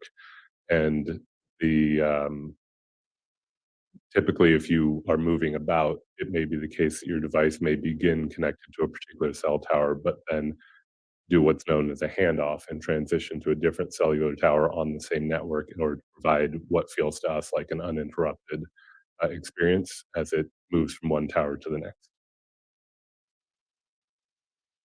And do you use call detail records to get information about a cell phone as well? We do.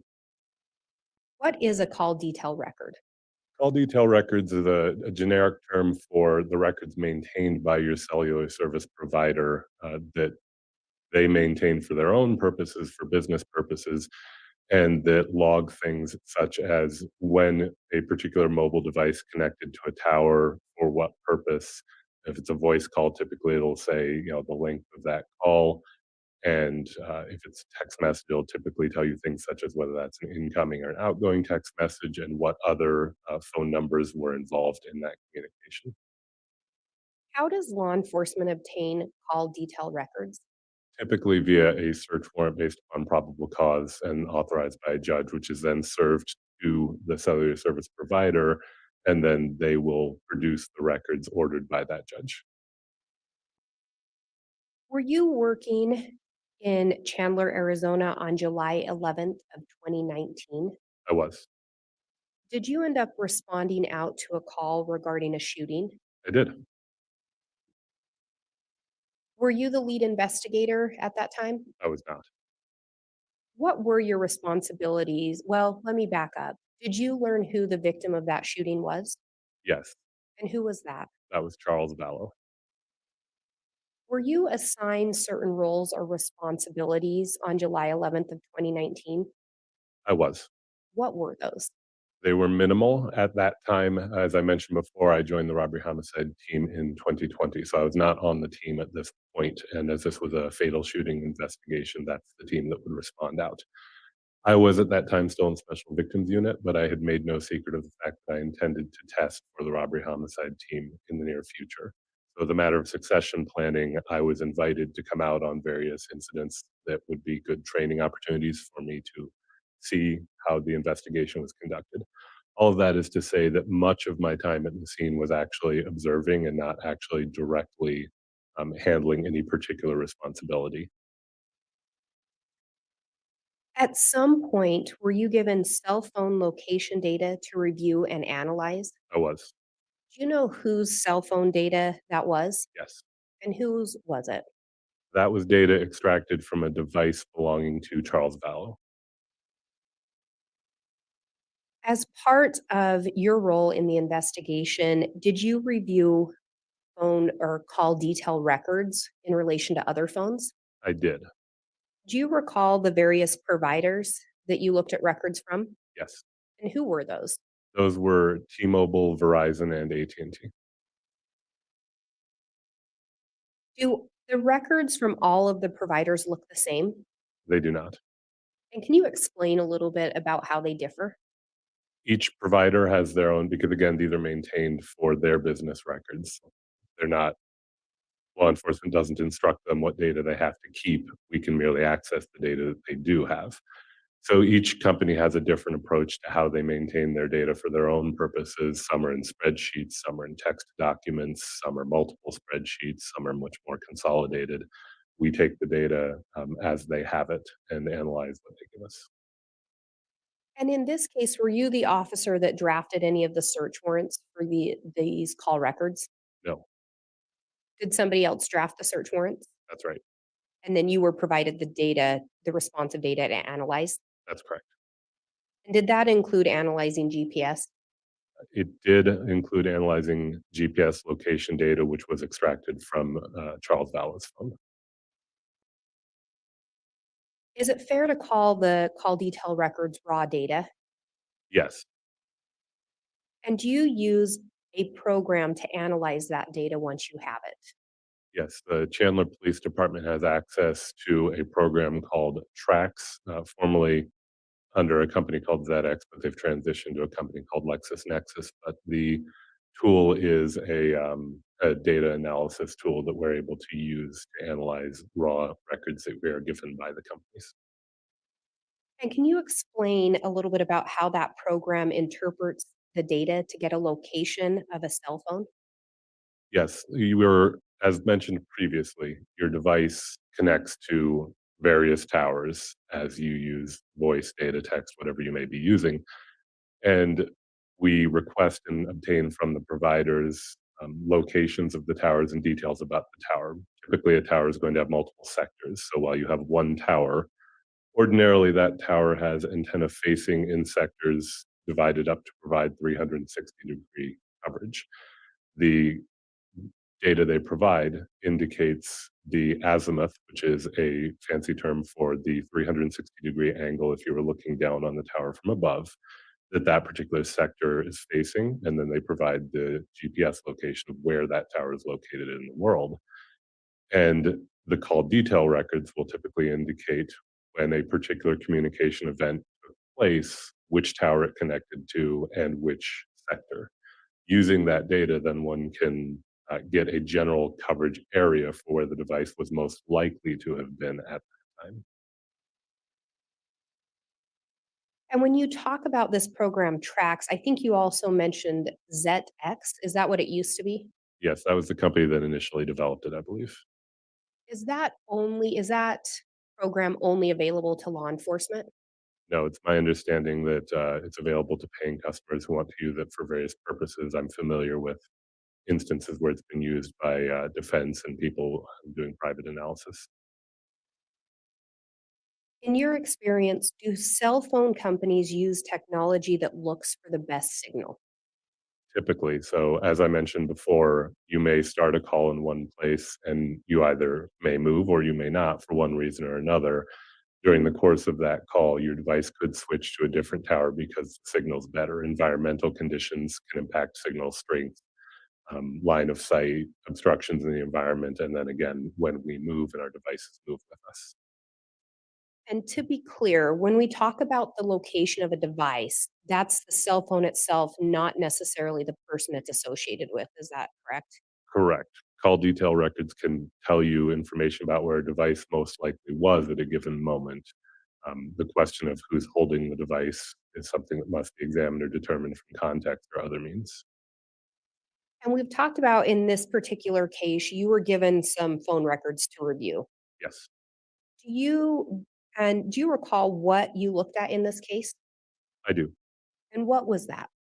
So there were records of 4 different phone numbers, again, between Verizon, T-Mobile, AT&T, that were attributed to various people involved in this investigation. Again, I did not write the warrants to obtain that data. I was just given the data after it had been obtained. When you're provided phone records, what are you looking for? So typically, what I want to determine if there are claims that have been made in this investigation or are relevant to the investigation that could possibly be tested by the data set that I've been given. There are certain questions that your cell phone data set might be able to answer and certain questions that they cannot. So if, for example, someone said that in a room with just the 2 of you there, you said a particular thing, I'm unlikely to find an answer to that in your cell phone data records. It's not likely to be there. But as far as analyzing when and where people tended to be, or if they were in fact communicating without necessarily knowing what they communicated about, those are things that one can evaluate. So you look at the records and try to determine by looking at them if there are reasonable conclusions that can be reached from what's in that data set that would be relevant to your case. And in this case, did you prepare an exhibit of the information you reviewed? I did. And was the information you reviewed extensive? Yes, Do you feel that the exhibit would aid you in your testimony today? it would. Do you feel it would aid the jurors in understanding the evidence you're going to talk about? I do believe it would. Your Honor, I have what's been marked as State's Exhibit 43. However, I had talked with counsel in the court before. I have it plugged into my laptop ready to play. It does take a minute to upload. Counsel has been provided a copy. I would ask to publish at least the first slide of it for identification purposes. Okay. If there's no objection, then we'll go ahead and permit you to publish that first slide. And I'll note also, we did provide time for defense counsel to review this on the break. So you can do that, Ms. Blake.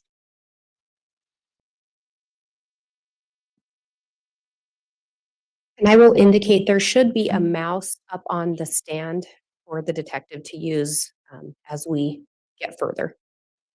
I think also we would have the option here to just put that on the witnesses monitor and not publish to the jurors. Is that preference yours? For identification purposes, the first slide does not contain much information. It does contain some phone numbers, however, that were analyzed. Okay, well, we can just go ahead and publish that on the big screen then also, and I don't think that would be a problem if jurors did that. And Detective Werther, do you recognize the slide we're seeing on the screen? I do. Was this in fact prepared by you? It was. And did you and I meet yesterday to review the exhibit as well? Yes. And was it an accurate copy of what you created? Yes, that's right. Your Honor, I would move for the admission of State's Exhibit 43. Any objection? There's no objection, Judge. Oh, very well. Exhibit 43 is entered, and as it's an electronic type exhibit, Ms. Blake, if you could just describe a little bit for the record what the exhibit is. Yes, Your Honor. The exhibit is a PowerPoint. I believe it contains approximately 128 slides. I know it's 120 something slides, as well as a few embedded things as well. Okay, thank you. And Detective Werther, on this first slide, do you see some phone numbers listed? I do. You previously mentioned that you looked at 4 call detail records for 4 numbers. That's right. Are those the 4 numbers that you looked at detail records for? Those are the 4 numbers, and then that last item mentions Charles Vallow's phone extraction. That's because, as I mentioned before, that's data taken directly from the device, not from a cell phone service provider. And as we start moving through this, what are we seeing?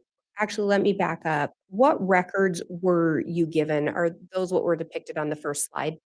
Yes, and the slides that follow will show them again as well. What are we seeing on this first slide? This is just to orient the viewer or the reader that my analysis pertains to Chandler Police Department's investigation number 2019-83744, a shooting investigation in the city of Chandler in Arizona that occurred on July 11th, 2019. This is a CAD call. CAD call is a computer-aided dispatch call, which is what's sent to the officers to notify them they need to go to a place for a particular reason. And it shows the time that the call to 911 was received was 8:36. And a dispatcher or a call taker entered the initial comments here, RP shot brother-in-law. This call was made by Alex Cox, And what would RP stand for? reporting party. And if we move to the next slide. And on this slide, what are we seeing here? This represents the records that I was given and that I used in this analysis for a particular phone number, that phone number being 808-755-5452, which is a Verizon number. And when it was given to me, it was attributed to being a phone used by Lori Vallow. And if we move forward. And what are we seeing on this slide? This is the same sort of breakdown, and I should have mentioned each of those line items that one reads on these slides. Those are the titles of the documents I was given pertaining to the particular record. So this is a T-Mobile phone number, 480-692-9562, also attributed to Lori Vallow. So this is a second device attributed to Lori Vallow that you looked at. Correct. And one thing I noticed, and I've noted it here when I received these records, no logs of text messages were received, so received by me. Ordinarily, your call detail records include not only the voice calls that you make and receive or that your device makes and receives, but also any text messages sent. For whatever reason, and I don't know what it is, I did not receive text message logs pertaining to this number. And then if we move forward, what are we seeing on this slide? This tells you of the records from Verizon for number 480-351-9120, attributed to Alex Cox, and again, a listing of the documents that I received for this analysis. And then if we move forward from there, what are we seeing on this slide? This is a listing of AT&T documents pertaining to number 515-402-0143. And when I was provided these records, I was told that they were attributed to Chad Daybell.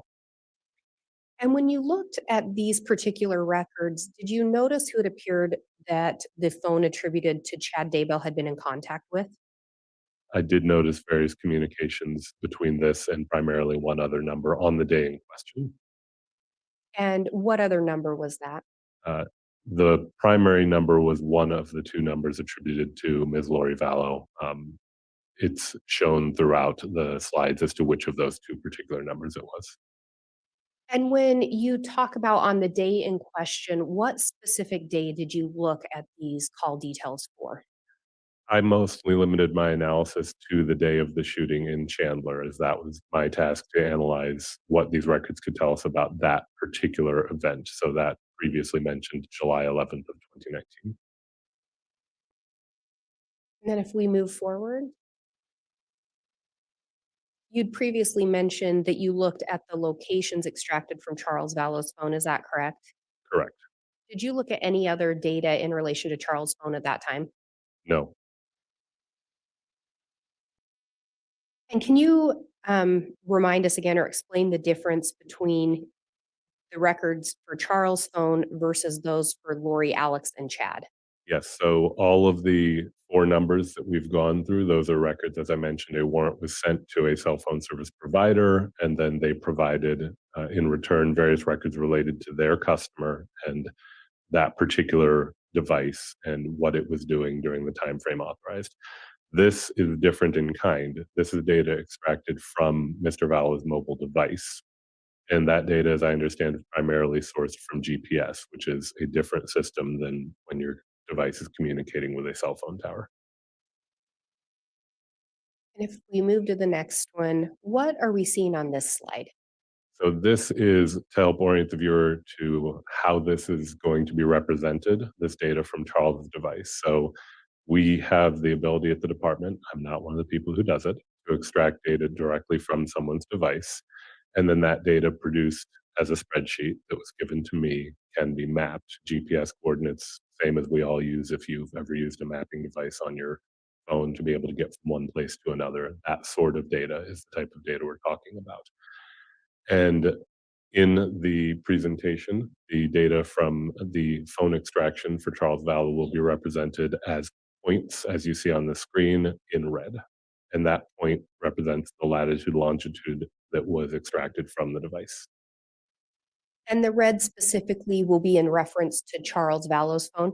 Correct. I've color coded the individuals associated with this, their devices, so that it helps the viewer to keep track of which device we're looking at a given point. And if we move forward to slide 10, what are we seeing on this slide? This is to help, again, orient what you're about to see. These are cell site markers. So we have Verizon, AT&T, T-Mobile up on the screen. And when a cell site or a cell tower was indicated in the records as having communicated with the given device, they've been color coded.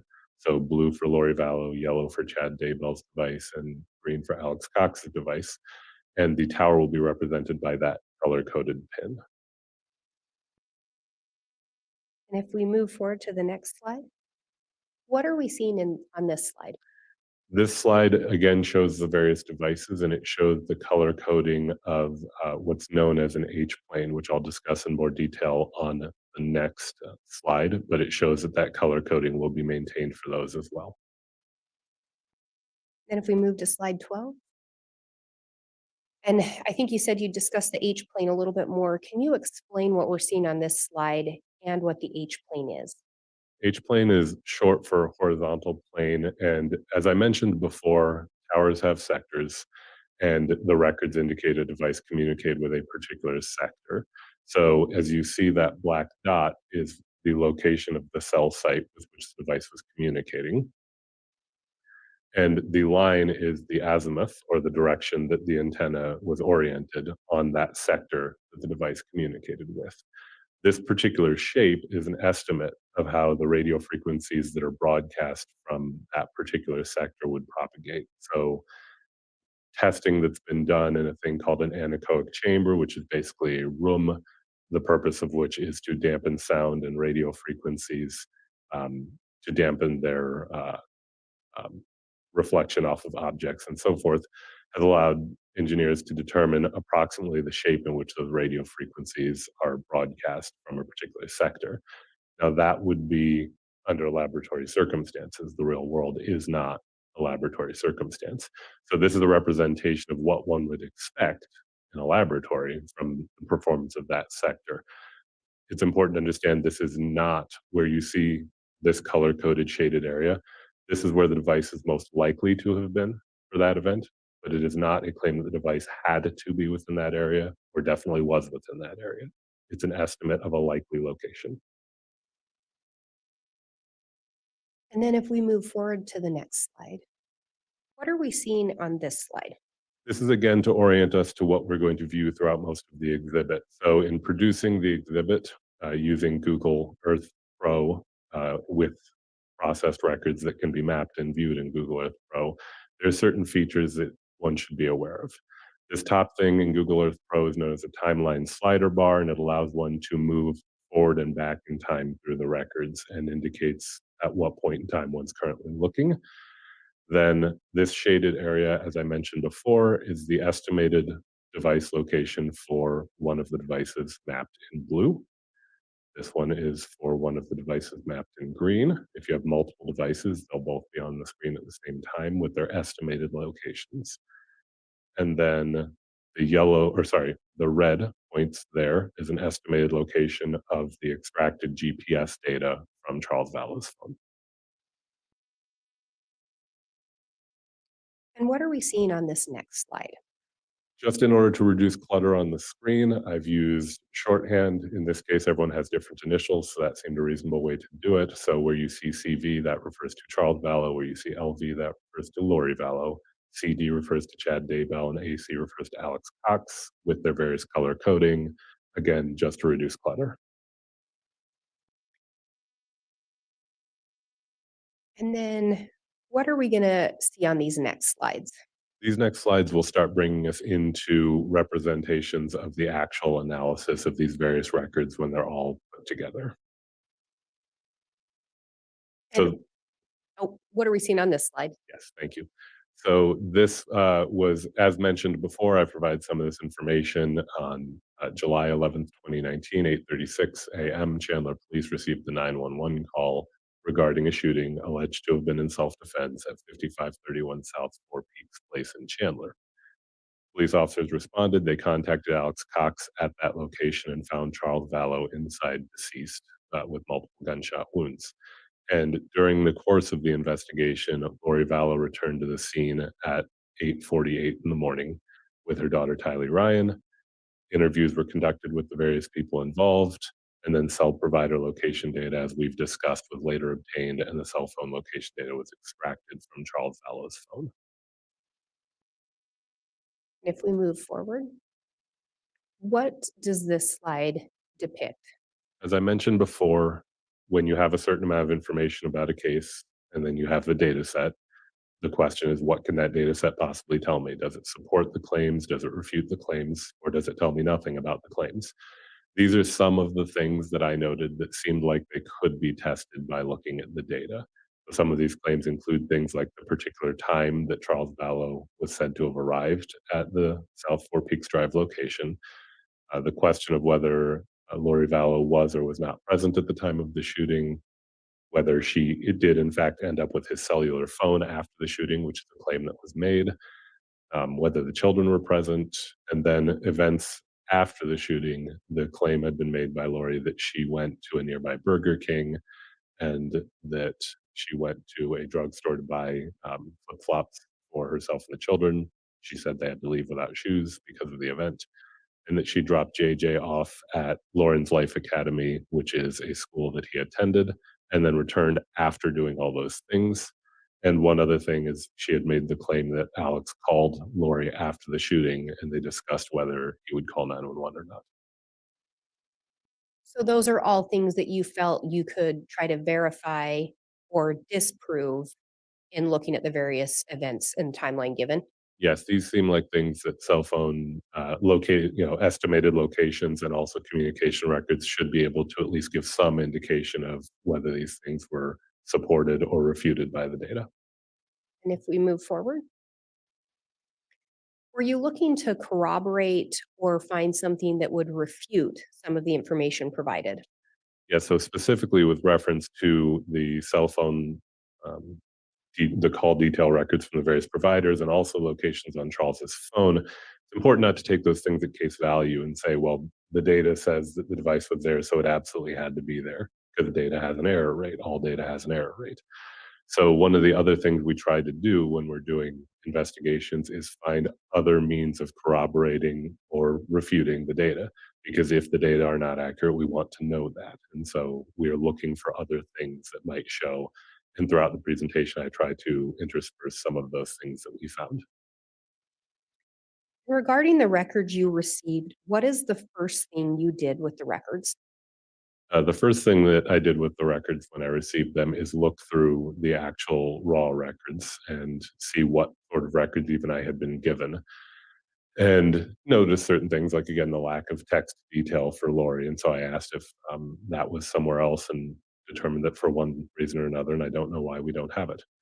So After looking through the records, I used that program we discussed previously to produce a file that can be viewed in Google Earth Pro so that I can put all of the various data sets alongside one another in a timeline mapped and then move through them and see what each of the data sets indicates about what the device was likely doing during that time. And again, was your analysis restricted to the events of July 11th of 2019? Yes, it was. Were the records set to a specific time? Yes, because we were investigating an incident in Arizona, they're all interpreted in Arizona. Typically, when they provide the records from the subscribers, they're going to set them to GMT, Greenwich Mean Time, also known as Zulu time sometimes. Arizona is always 7 hours behind that. So all of these records are set to GMT -7. And that includes the records for Chad Daybell, which indicate that in fact he was in Idaho at the time, which is a different time zone. But in order to be able to see them all as they actually happened, I set his records to Arizona time. Otherwise, what you would see is all the Arizona events, and then 1 hour later, you'd see an Idaho time event that in reality had happened 1 hour earlier. It would be very confusing. If we move forward, is this an animation you created? Yes. And can you explain what we're seeing here? The purpose of this animation is to orient the viewer to the general areas that are going to be involved in this analysis. So that's the Phoenix metro area. Chandler is on the left-hand side. You'll see the map pop up again as the data loads. And then certain areas of particular interest to the case are being labeled as we watch for reference to get you a general idea of where they're all located. And there's a residence there. It looks like a house icon. Yes. What does that represent? The one on the left side of the screen, because I've used two house icons, the one on the left is 5531 South Four Peaks Place, which is the incident location of the shooting. And I should mention, although it's likely obvious, that north is the top of the screen and it will remain so throughout the animations. And then the other residence that we see there? That is Alex Cox's residence at, oh, I should not have done that. Alex Cox's residence at 1658 East Shari Street in Santan Valley. And there are some other, Yep, Santan Valley. and there are some other icons there. Are we going to talk more about those a little later? We will talk about those locations as they come up. And if we move forward, Yes, I think we should. Oh. There we are.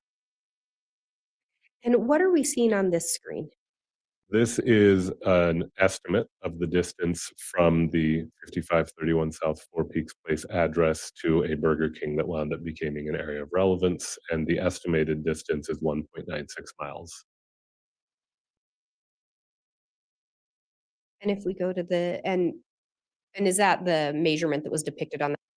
That is the measurement depicted on that screen, yes. And on this next one, what are we seeing here? This is an estimated distance from the Four Peaks Place address to Lawrence Life Academy, which, as I previously mentioned, is the school that JJ attended at the time. The measurement depicted on the screen is an estimate that says 7.2 miles. And if we move to the next one, what are we seeing here again? This again is that CAD call hard copy showing that the 911 call was received at 8:36. And if we go to the next slide. Did issues of timing and what was reported as far as times cause concern early on in the investigation? Yes, we pretty quickly noticed there's an issue of plausibility as far as the timeline. If the 911 call was received at 8:36, and if Lori returned to Four Peaks at 8:48, which is 12 minutes later, you notice you have to go about a little over a mile to go to the Burger King, and then 7 miles round trip to go to the academy. Added in the claim that there was a stop at a drugstore, we began to become concerned about a delay in calling 911, which is ordinarily concerning. Ordinarily, if the shooting event happens, 911 is normally called relatively quickly. I think I'd failed to ask, Did Lori report that she'd stopped at that Burger King She did. and then that she'd taken JJ to school? Yes, and I should clarify, I spoke to her. She told me she stopped at a Burger King. I'm not positive she specified that one. Was that one on the way to JJ's school? Yes, I think it's the nearest one, and it's also between the two locations. And then she also reported stopping at a drugstore? That's right. And if we move forward, what do we see on this slide? This is the first location data point among all the data sets that I had for that day. And this is an indication of a GPS location from Charles Vallow's phone. And you'll see right there on the left-hand side,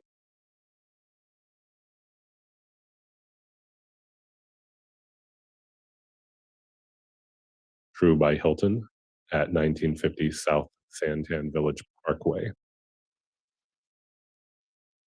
And what are we seeing here? This is an overlay of a receipt that was later recovered when we went to the True by Hilton that indicates that that is in fact where Mr. Vallow was staying on the date in question. So as I mentioned, we're trying to see if data appear to be accurate or not. This does appear to show him at the hotel where he was known to be staying, or his device, the hotel where he was known to be staying. And in moving to the next slide, what are we seeing here? So this is a record from the 0143 number attributed to Chad Daybell, where it texts the 9562 number attributed to Lori Vallow. As I mentioned, for that 9562 number, I don't have text logs. So to the extent that I can examine those communications, it has to be viewed from the records produced regarding the 0143 number. And this here would be the estimated location of that 0143 number at the time, which is 6:06 in the morning, Arizona time. And if we go to the next slide, This is advancing the time to 6:12 in the morning, and this is Lori Vallow's 9562 number texting Chad Daybell 0143 number. and this is again on July 11th of 2019. That's right. And if we go to the next slide, Advancing again to 7:01 in the morning, the Chad Daybell 0143 number texts the Lori Vallow 9562 number. And these are just, again, the mapping estimates associated with each of these communication events for the 0143 number. and moving forward, what do we see here?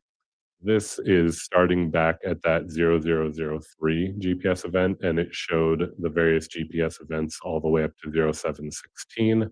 If you saw them popping up on the screen and then passing, it would show that they were all generally in the area of that hotel until 7:16 in the morning on the 11th.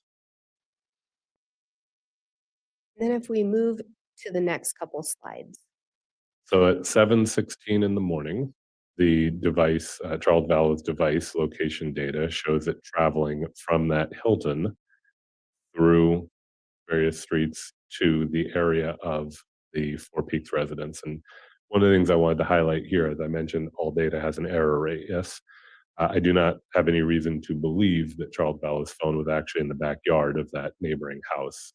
There's just an error rate, and that's something to keep in mind when one reviews these things.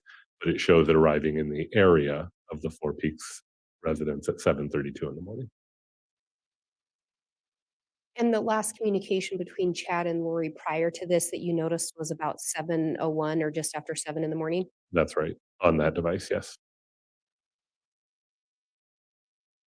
And if we move forward, what are we gonna see here? This is going to show, again, the 0143 number, texting Lori Vallow's 9562 number, and this is at 7:33 in the morning.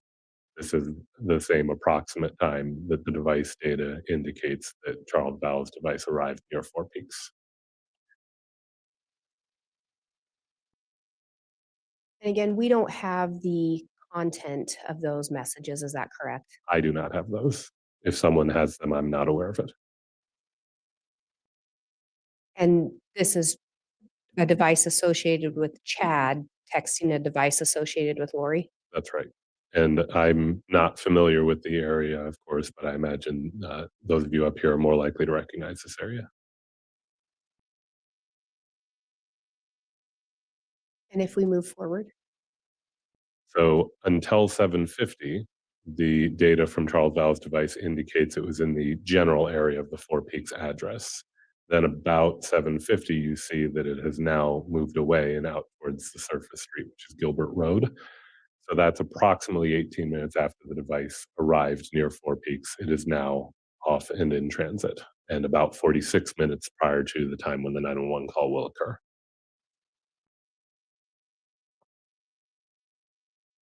and you previously indicated it was stated Lori Vallow ended up in possession of Charles' phone. Yes, that's the claim she made, and that's also how it was later recovered by one of the detectives, was from Ms. Vallow. And if we, actually, I'm looking at the time. Judge, would you like us to keep going? Well, I think we ought to go ahead and take the noon recess at this time, Ms. Blake. We'll go ahead and take lunch. Let's start back up right at 1 o'clock, please. All right, please.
Thank you. Please be seated.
Right.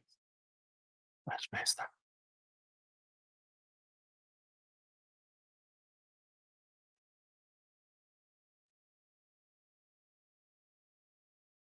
All right, please.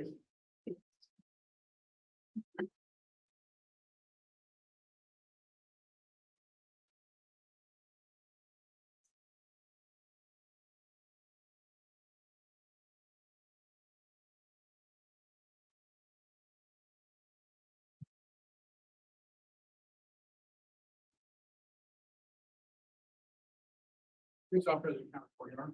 All right, thank you. Please be seated.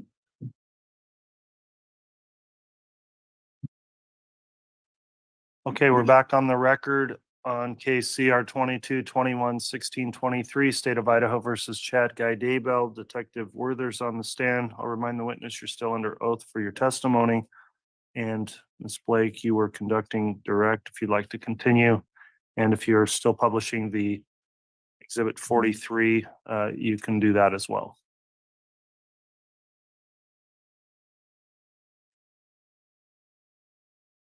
Thank you. And we may need to go back one screen.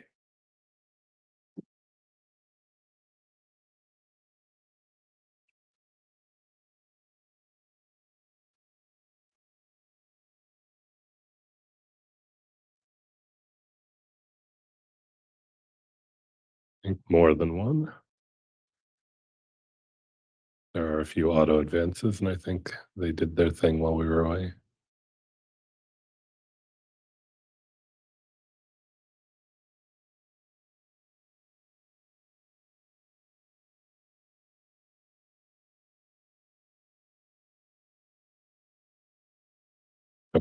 And I think this is the slide we left on, correct? Believe so. And again, to remind the jurors, what were we seeing on this slide?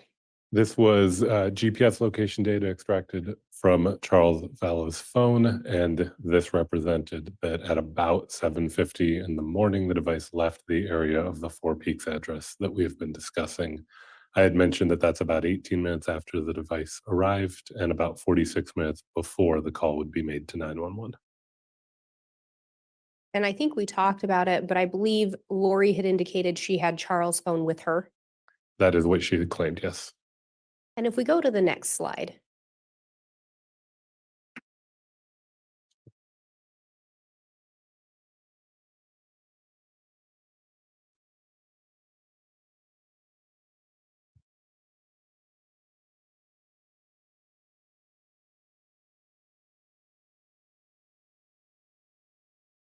Okay. What are we seeing on this slide? This slide is representing, these are those H planes we had discussed before, indicating where a device most likely was at the time an event happened. This event is actually a call that should have stayed up. This is a call made between Alex and Lori, between Alex's device and Lori's device, rather, and shows that at 7:52, sorry, the auto advance is going to keep doing that. At 7:52, you can see the devices are communicating, and it shows the most likely location where those two devices were at that point.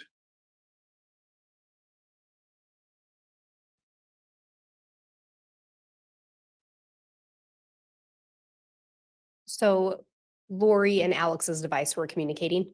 Correct. That was a voice call at 7:52 between the two. Recall the claim had been made that after the shooting that Alex and Lori communicated via phone, and this is one of a few instances I found where there was a voice call between their devices. And that was before the 911 call. Before the 911 call, we've not got to the 911 call yet. And then what are we seeing here? These would be those overlapping H planes. So the blue represents the most likely area for Ms. Vallow's device to have been, and the green is the most likely area for Alex Cox's device to have been.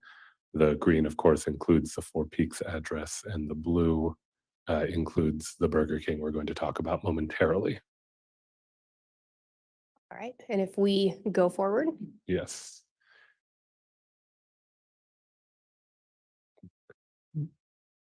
And what are we seeing here? This is location data derived from Charles Vallow's device, which shows that at about 7:55, it was in the area of that Burger King on Ocotillo Road that we previously highlighted. And if we go forward. What is this slide telling us? This is my way of, we talked about wanting to corroborate data and then, or refute the data if it turns out to be the case that the data isn't reliable, and also to test the various claims. So if it is true that Lori Vallow was in possession of Charles Vallow's phone at this point, then that location data in the Burger King parking lot area would also be representative of where Ms. Vallow likely was. That would show the data set were apparently reliable, and it would also show that Ms. Vallow appeared to have the phone. So to test those claims, we look for that evidence. And one of the things I did in order to look for that evidence is go to that Burger King to view that video and see if in fact we saw Ms. Vallow. And did you in fact do that? Yes. And if we move forward, and what are we going to see in these next slides? So these will be 3 different video clips recovered from the Burger King location. I went there and I viewed them in person, and then they were later provided by the Burger King security personnel. You see the timestamp of 7:54. One of the things I do, and that I did in this case, is while I was at the Burger King, I checked what their video system time thought the time was, and I checked that against my work cell phone, which I know to be reliable, and it showed that their timestamps appeared to be accurate. So the 7:54 is roughly accurate to the time. And is this particular vehicle one associated with Lori Vallow? It is. I personally observed this vehicle not the day of the shooting, but the next day. This red Kia Sorento with this particular Colorado plate that you see up on the screen. I went to the Four Peaks address on the 12th and I saw that vehicle. And just for reference, I think I've enlarged the area where the plate is to show that it seems to be generally consistent with those characters. And do you recall learning that Lori indicated she'd heard the shot, That's what I was told, yes. and yet she's at the Burger King at approximately 7:54? That's right. And the 911 call does not come in until about 8:36? That's right. And then if we go forward, Video from the drive-through that momentarily will show a person that I recognize as Ms. Lori Vallow, having seen her in person.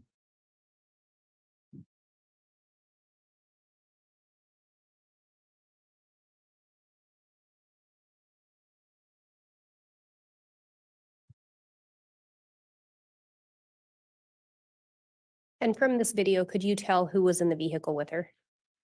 I can tell that there's at least one other person in the vehicle. I personally can't see that person clearly enough to say who that person is. And were you aware that Lori indicated she'd left the residence with both of her children? That's right.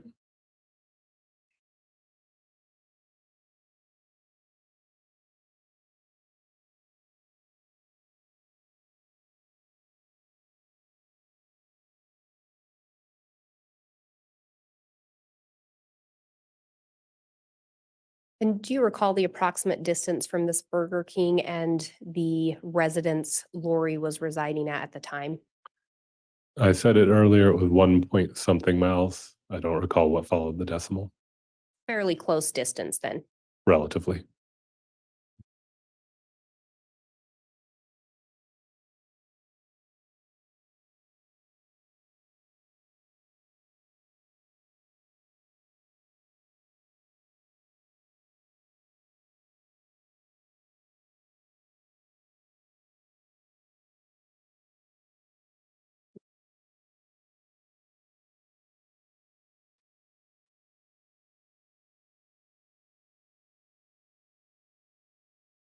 And again, according to Lori, she'd already heard the shot. So at this time, according to Lori, Charles was already shot. According to her claim, yes, And she's at a Burger King drive-through. correct.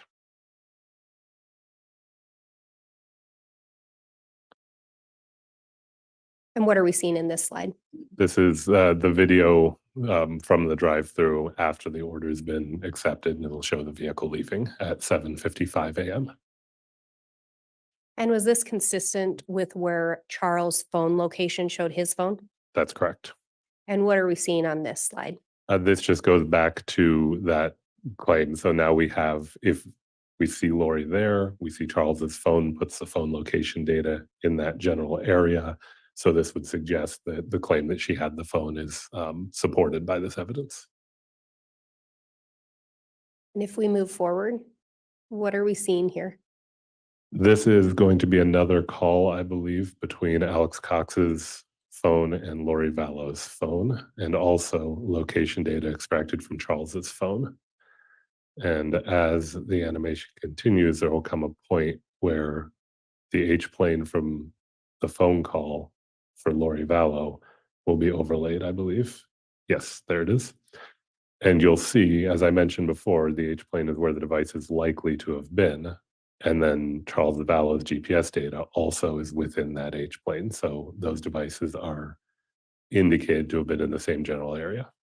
And there is Alex's H plane in green, showing an area that does include the Four Peaks address. And these are the details for each of those calls coming up on the screen now.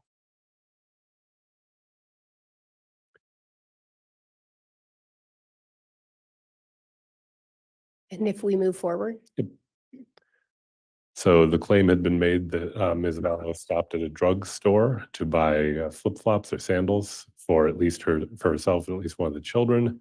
This is location data from Charles' device showing it arriving at around 8:08 in the area of a Walgreens on Lindsay.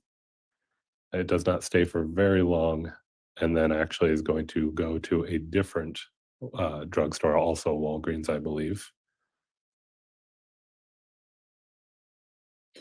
This, I believe, is at 8:16. That'll come up in a moment at a Walgreens on 785 South Cooper. Yes, that's 8:16. And these are the location data from Charles's phone again. and again, she's at a Walgreens prior to any call being made to 911. Call to 911 has not yet been made. If we continue, So that slide is redundant, sorry. This would be the video that I recovered from that Walgreens, showing that at 8:16 on their timestamp, Ms. Lori Vallow walks in. And there's the register view of her buying the sandals as claimed.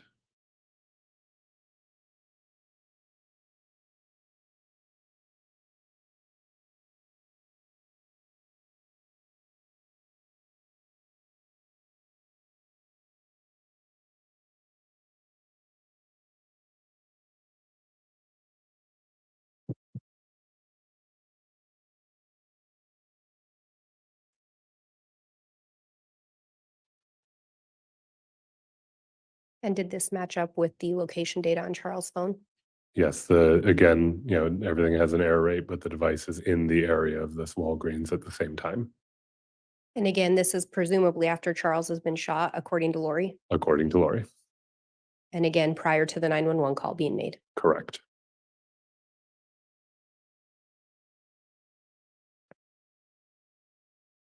So now we're at 8:20 and the video shows Ms. Vallow walking out. And then what are we seeing here? This is the location data from Charles of the device again, picking up over by Gilbert Road and then transitioning down towards the Lawrence Life Academy. You see that one data point that's in the area of the academy in the parking lot. And that data point's details will come up in a moment, and I believe it's 8:20 in the morning. Oh, sorry, 8:32. My apologies. And again, Lawrence Academy is where JJ was attending school. That's right. And if we move forward, what are we seeing here?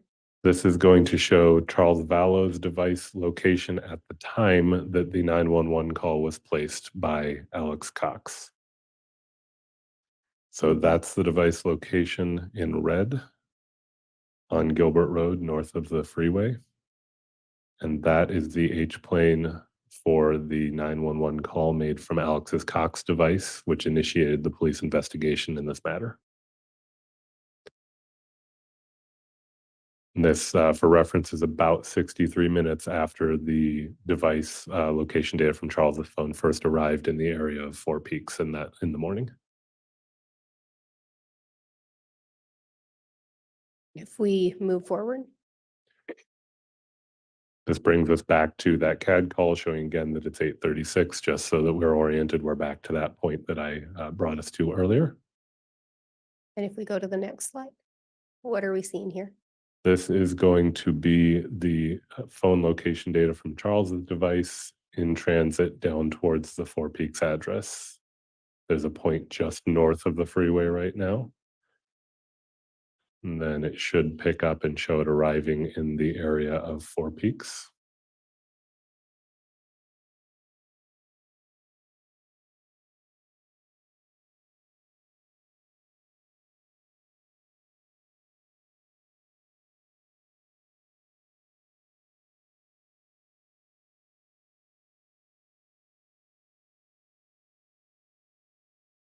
This is the detail for one of those data points showing that it's about 8:49 in the morning that you see the device is now in the area of the Four Peaks address. And did that correspond with the time Lori arrived back at It- that residence? It did. And if we go to the next slide, what are we seeing here? So this is taken from Officer Krautheim's body-worn video, and one sees Lori and Tylee arriving, and I noticed that the flip-flops do appear similar to the ones that we just saw purchased, so I've highlighted those. And then because the way he had his camera oriented, I have to turn the timestamp over for it to be read. And this is represented in Zulu time, which is also GMT. So you subtract 7 hours, you get 8:48 in the morning Arizona time. So again, the data from Charles' device is once again corroborated by something independent, in this case, the officer's body-worn video. And if we move forward from here, what are we seeing? This is more data corroboration. So there is an incoming call to Charles's device at 10:25. And the center of the screen where I've labeled Chandler PD, that's where the Chandler Police Department main station is. So what I did to check that is if he was at the main station, there would be evidence of that. And I see that at 10:25, there's Alex in one of the interview rooms. And there's an indication that it was a missed call from M. Boudreau. Right. Do you know who that is in reference to? I'm aware that that person's related to this case. I'm not fully aware of the facts of their involvement. And would it be Melanie Boudreau? That's right. And if we go forward from here, This is another incoming call, 10:26, again showing the H-plane does cover the area of the Chandler Police Department. And to corroborate that, there we are at 10:26 with Alex in the interview room. and it shows a missed call from an S. Shiflett. Do you know who that was in reference to? Yeah, I think the name is Summer Shiflett.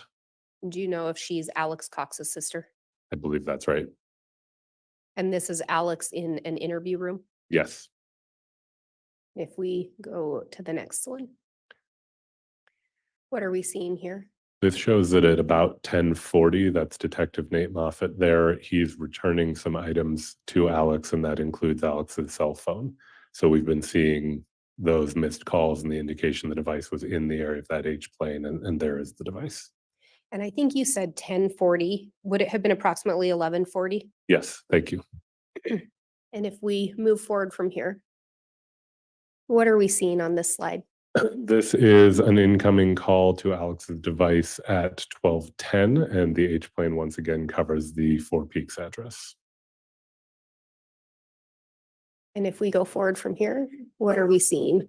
This is going back to the location data for Charles's device. That was the location data from the point at 8:49 when it arrived back at Four Peaks, all the way to 12:13 where we see it depart the area of Four Peaks. And Charles Vallow has been declared deceased by this time. Yes, that's right. If we go forward, what are we seeing here? This is going to show the movement of the location data from Charles's device north and east to an area by the freeway. And it will show a voice call with Lori Vallow and shows that the H-plane, again, is overlapping the area where one sees GPS location data from Charles's device. And you see that those are within 2 minutes really a little bit less than 2 minutes of one another. There's a 12:34 and 12:36 on those, showing that they're in the same general area at the same time. And if we go to, what are we seeing here?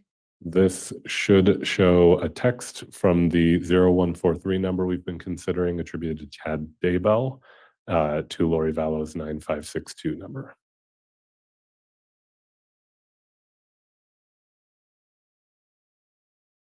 And this is mapping the location data for that event from Mr. Daybell records indicating that his device is now in the area of Salt Lake City, Utah. And did you determine an approximate time on that text? Yes, it's showing 12:39 on the slider, and I think the actual record's going to come up here momentarily and show that. Yes, 12:39. And again, were you able to look at the content of that message? That's not available to me. And if we move forward?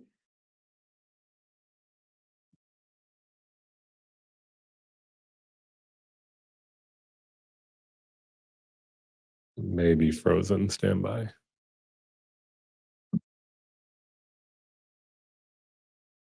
It's not reacting on my end. Do you have the actual computer? And I am also not getting any reaction. That's less than ideal. Your Honor, if we may take a momentary recess. Yes.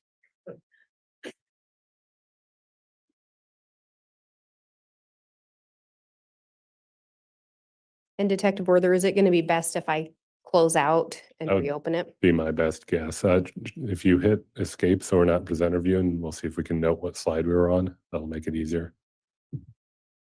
But if it's not reacting at all, I think we'll have to just quit it and reopen it. And I think it has frozen up. Your Honor, I'm going to unpublish it. Okay.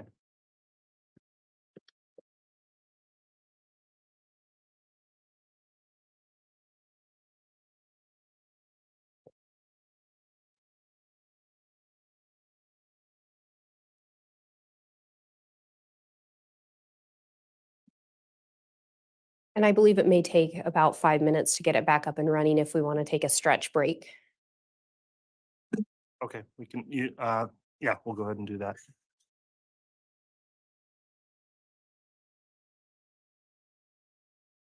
Everyone like to stand up if they want. Ma'am.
Okay, I think we are back up and running. All right. Thank you for your patience.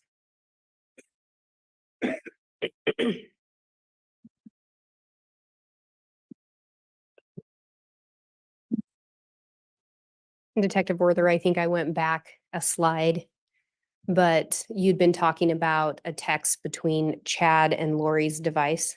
That's right. And Yeah. then what do we see on these next slides? So briefly as well, I may have misspoken. This is an incoming text from Lori to Chad. And then if we move forward, Let's see if it'll advance now. It will not for me. Is there a chance you could hit an enter key or an arrow key? I'm going to see if I reconnect the mouse if it lets you. No? Yeah, I'm right clicking and it's coming up with nothing. It should come up with a menu.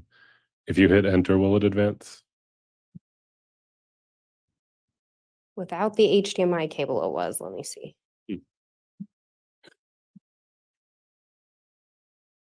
While you're working on that, I'll just note there is, as an aside, they're doing recarpeting, and that's what you may hear going on. There's furniture and other things being moved around, so that's also why we're gonna have our afternoon end when it does tomorrow. But so I just wanted to make sure no one was concerned if they're feeling or hearing what's going on in the courthouse.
And Your Honor, may we approach briefly? Yes.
All right, Ms. Blake, we discussed proceeding with a different witness right now while you work on the technical issue on this, and I believe the state does have another witness we could call.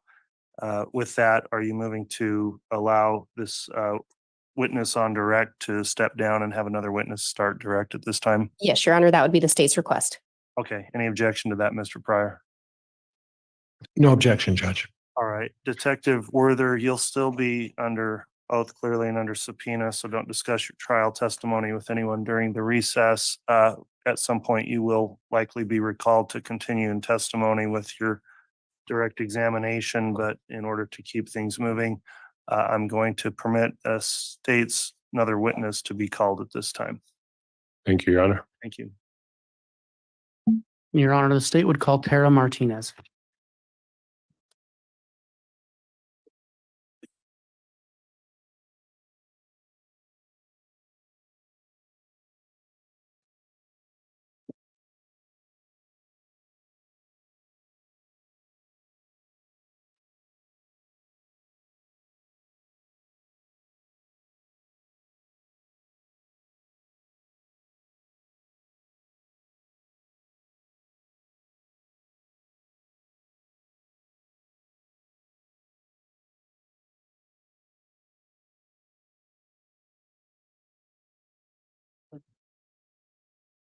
You solemnly swear or affirm the testimony you're about to give will be the truth, the whole truth, and nothing but the truth, so help you God?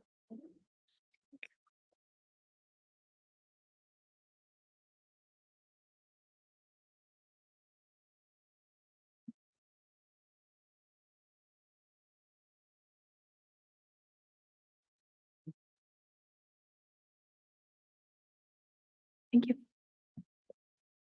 All right, the witness has been sworn at this time. Mr. What is this witness subject to the exclusionary order? Your Honor, I guess there'd be an argument that she is not. Having said that, I don't believe she's watched any trial testimony from this trial. Okay, and again, that's sometimes not all that easy to figure out who or would or wouldn't be subject to it, but I will inquire. Have you been watching any of the trial testimony since this case began? No, sir. You haven't viewed it on the online feed or in the courtroom at all? No. Have you talked to anybody else about their testimony? No. Okay, then Mr. Wood, you can inquire on direct. Thank you. Thank you. Good afternoon, ma'am. Good afternoon. Can you state your name and spell it for the record? Yes, Tara Martinez, Martinez, And how are you employed? with Idaho State Police Forensic Services, What is your title there? Forensic Scientist 2. And what does forensic scientist 2 do? It depends what section of the laboratory you're in. So I'm in the latent print section. So that means that I process items of evidence to try to find fingerprints, and then I may compare those prints and may run them through a database. And then I also respond to crime scenes. And how long have you been with the Idaho State Lab? 8 years. And do you have any special training to accomplish your job duties? So first I have a bachelor's of science in biological science with a minor in chemistry and a specialization in forensic science. And then once I was employed with Idaho State Police, I went through an extensive training program, which included practical exercises, readings, tests, and some external training and different training classes outside of the laboratory. And are you a member of any professional organizations related to your job? Yes, I'm a member of the International Association for Identification, as well as their Pacific Northwest Division. You mentioned earlier that you process latent prints. What are latent prints? So latent print means a impression that's left unintentionally. So I may touch this desk here and I may be able to leave an impression behind. Generally, these impressions aren't easy to see. They need to be enhanced or processed in some way to be able to visualize them. And what is the process used to develop a latent print for purposes of your examination? It really depends on the item. So when I receive an item into the laboratory, I'm first looking at the item to try to decide which methods I'm going to use. The first thing I'm looking at is the item porous or non-porous? Meaning porous, like paper, absorbs water, and non-porous obviously repels water, like a water bottle, piece of plastic, things like that. And then once I've determined that, I may look at the color of the item or the texture of the item, and these things may help me decide which process I'm going to use. mainly though, depending upon whether it's porous or non-porous. And when people touch something, do they always leave a latent print? No, it depends on a lot of different factors. They can be broken down into little categories. So the first being pre-touch, like meaning the person. So some people leave really good prints behind. Really depends on how much they sweat. Maybe if they touch their other parts of their face or their body a lot, they'll have oil on their hands. So those are person factors. Those are before you touch the item. And then you have touch factors, meaning if you touch an item, how likely is it you're going to leave something behind? And that depends a lot on the item itself. Is the item dirty? Is it dusty? Is it textured? Those kinds of things would mean that you probably wouldn't leave a latent print behind very easily. And then the post-touch factors, meaning is the item left outside a lot? Is it raining? Is the print going to be evaporated by the sun? And then how the item is packaged. So there's a variety of factors to determine whether or not a latent print is left behind. If a latent print is left behind, how is it that you would collect a latent print? So again, it really depends on the item. Let's say, for instance, I have just a normal piece of plastic.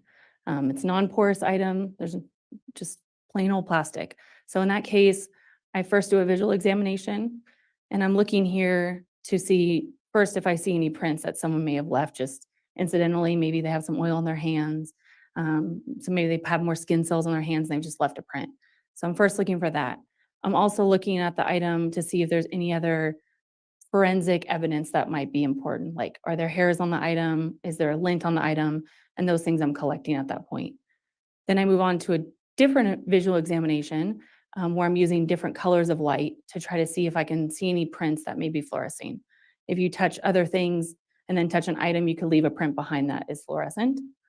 Makeup, for instance, is fluorescent. So I'm looking to see if I see any of those kinds of prints. After that, I move on to super glue fuming.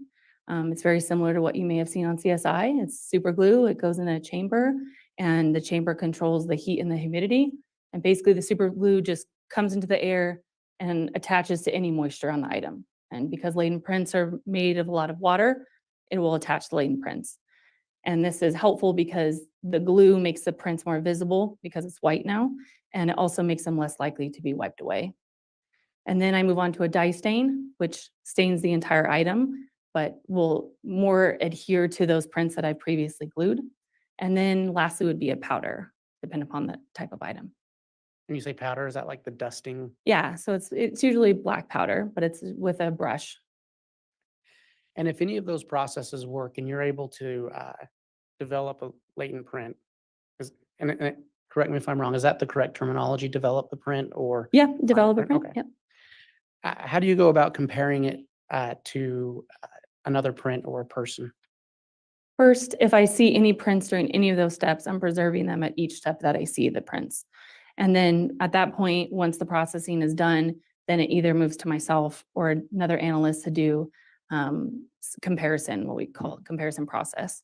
So that process is kind of a long acronym, but it's ACE-V, which is ACE-V.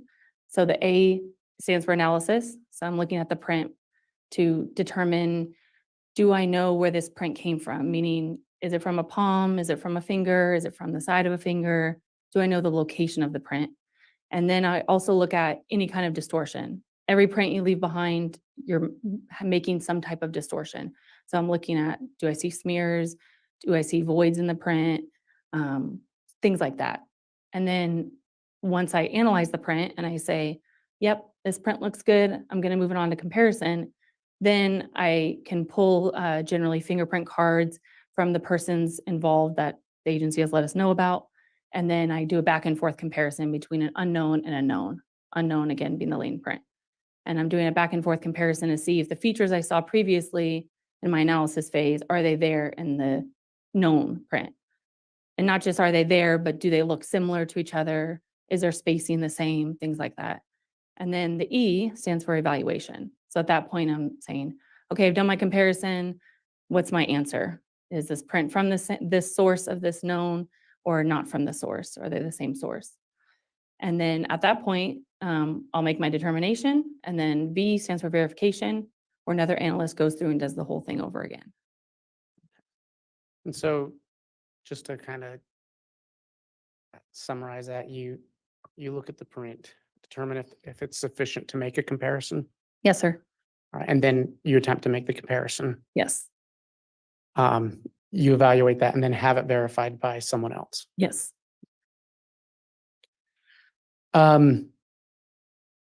And you mentioned that, how do you compare it to someone else? You mentioned a print card? So known prints are taken from people for various reasons. And so there is a database of known prints that I can access. So if I know who the agency would like this compared against, I know the persons involved, the victims, et cetera, then I'll pull cards from that database and be able to compare against them.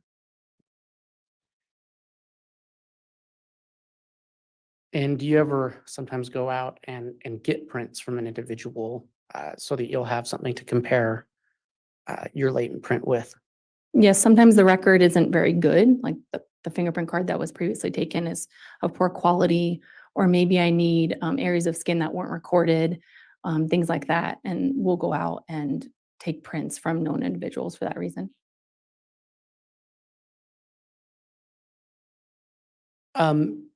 Are you familiar with, for the year 2020, lab number 2233? Yes. What is that lab number associated with? It is the Lori Vallow and Chad Daybell case. All right. And did that involve JJ Vallow and Tylee Ryan as well? Yes. What was your first contact with that lab number? My first contact was taking prints at the coroner's office. I assisted Rexburg Police Department with that. And what did you do at the coroner's office? I took known prints from the victim, JJ. And did you have any other contact with that case? Yes, I did some processing of that, of different items that were submitted in this case.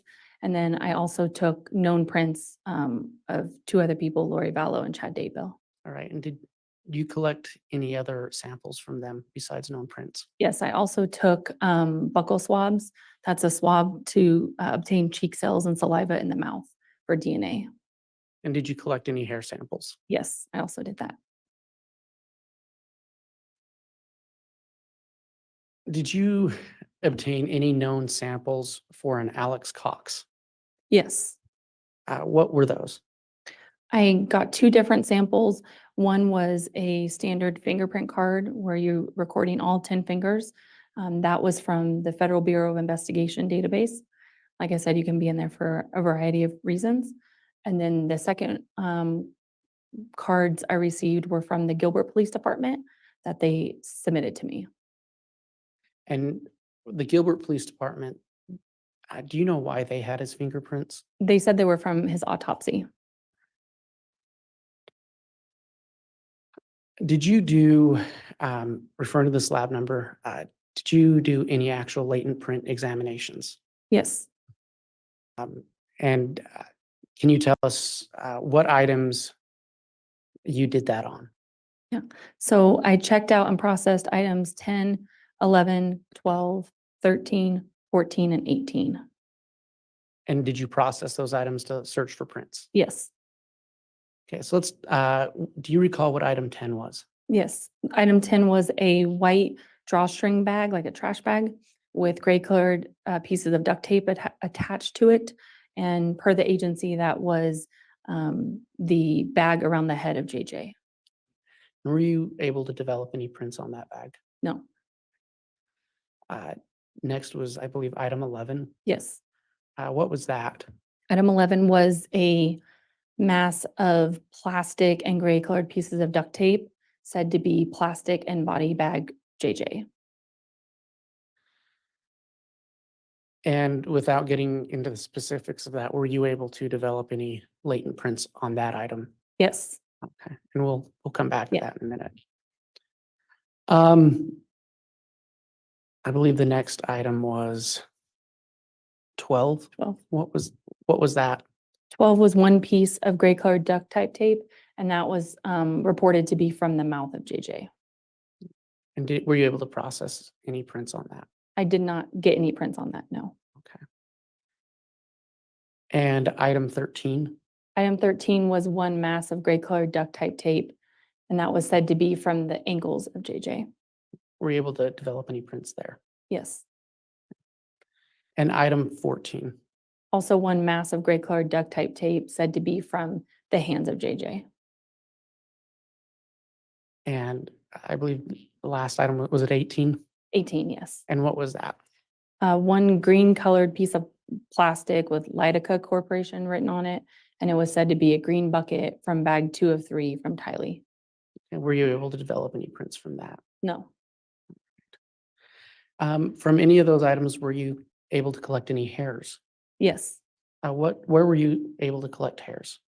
Items 10, 11, 13, and 14.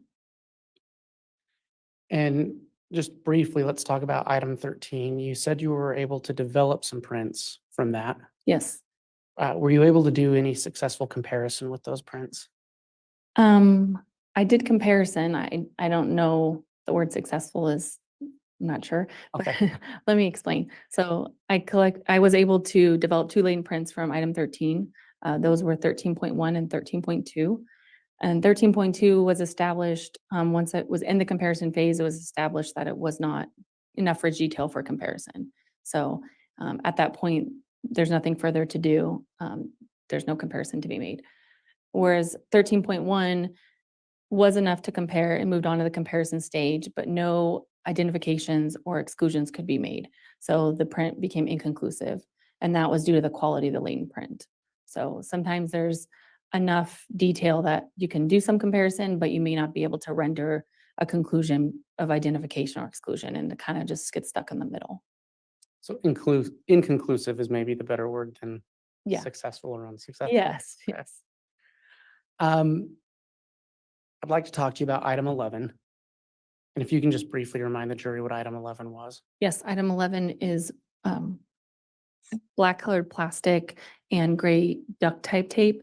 The item itself is composed of multiple pieces.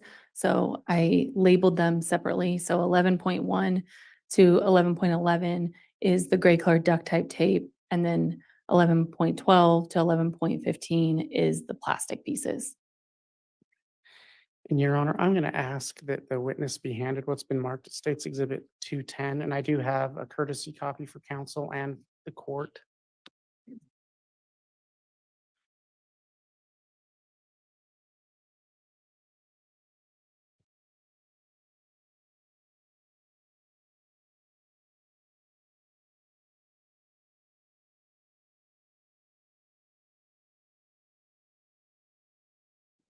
Ms. Martinez, are you familiar with Exhibit 210? Yes, When you, in anticipation of testifying before the jury today, did you prepare this exhibit? yes.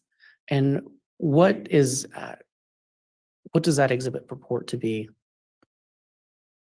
Or what is the information contained in that exhibit? Let me ask that. This contains the items broken down so that you can see photos of each of the items as well as photos of each of the latent prints that were compared.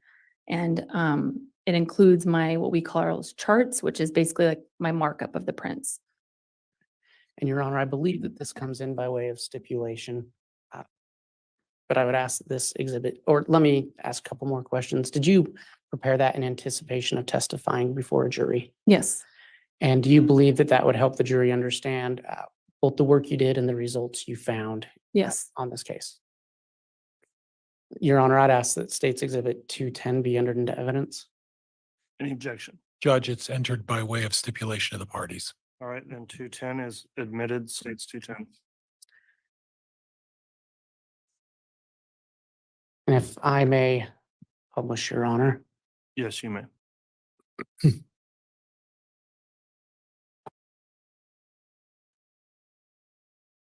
Ms. Martinez, did this originate as a PowerPoint presentation? yes, That's the software you used to create this? yes.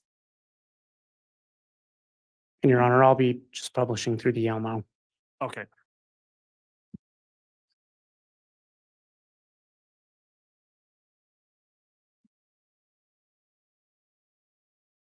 Can you tell the jury what they're looking at on this page of the exhibit? Yes, so on the left, you can see underneath it says item 11.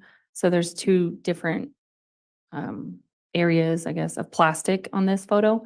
So the one on the left is what was processed, and the one on the right is what the one on the left came in. So it came in as this giant bag with bags inside. So the one on the right was not processed.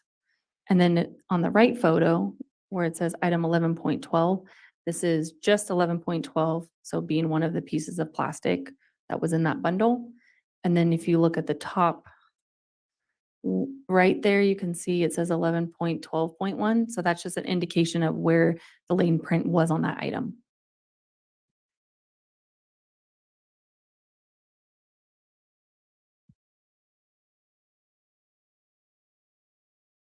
And if you can explain to the jury what they're seeing on the second page. So this is just item 11.15. So just this piece of plastic, just this little guy here is 11.15. And you can see there that I have marked 11.15.1, which is where the lane print 11.15.1 was located on the item.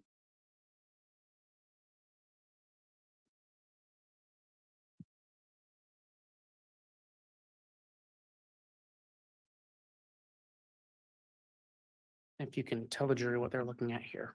So this is lane print 11.12.1. This is it developed. So this is the way the photo, this is the exact photo that I took at the time when I developed the print.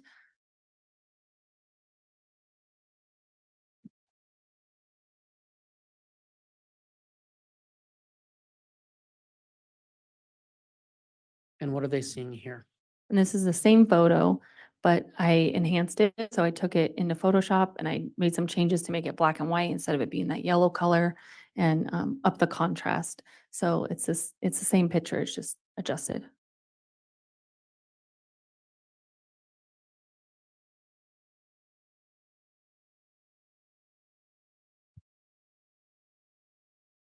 And this is the analysis of the lane print. So I mentioned the charts earlier when I'm marking up the print, and analysis being the A of the methodology. So you can see here, there's a bunch of different dots on the screen, these yellows and these greens here. So those represent what I'm seeing. If the dot is green, I'm very confident at what I'm seeing. If the dot is yellow, I'm less confident, meaning I see features there. I just may not be sure what kind of feature it is, or maybe not exactly sure on the location. So this is my markup of the print.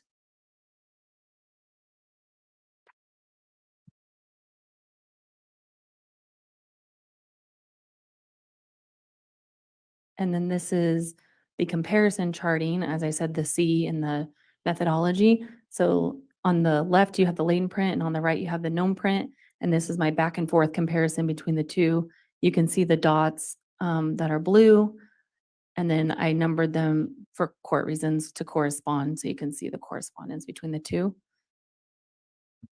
All right, and I see it says comparison of latent print 11.12.1 to known print number 5 Cox. Is that referring to Alex Cox? Yes, the conclusion at the end of this comparison was an identification to the card bearing the name Alexander Cox to number 5, meaning the right little finger.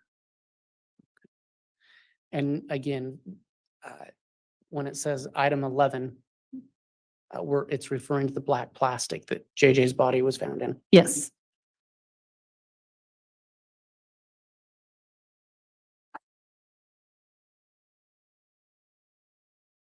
So this is the other lane print that was developed, 11.15.1.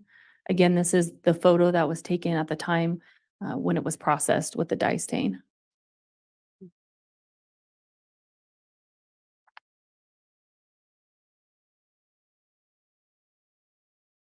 And this is the same photo, but obviously enhanced, changed to black and white.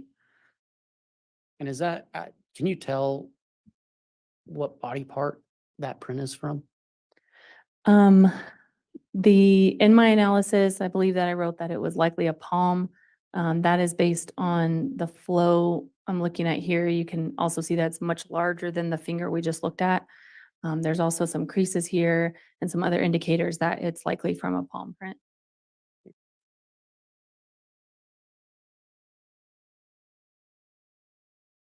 And what's the jury seeing And this is, again, close up, and this is my analysis chart. So you can see here, there's some greens and some yellows marking up this print. So this is what my analysis markup looked like.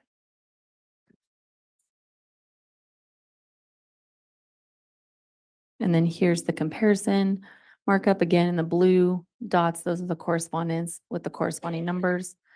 And the conclusion after the comparison was that 11.15.1 was identified to the right palm of the fingerprint card or the palm print card bearing the name Alexander Cox. So just to be clear, this comparison matched up with with the print of Alex Cox. Yes, And again, this is from item 11. So part of the black plastic bags wrapped around Yes. JJ.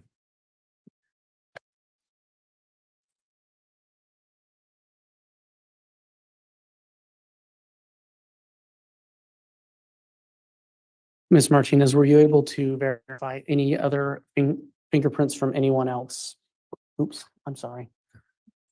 On any of those items? I was not able to identify anyone else. Right. And you mentioned that you collected some hairs. Yes, What did you do with those hairs? I collected them using adhesive notes. So usually I use like something like a Post-it note.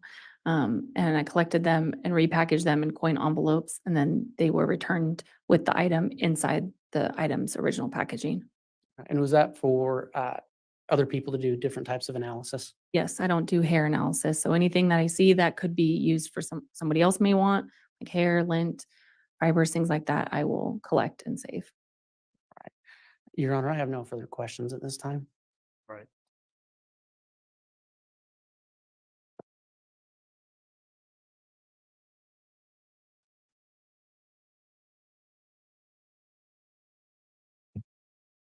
All right, Mr. Pryor, cross-examination.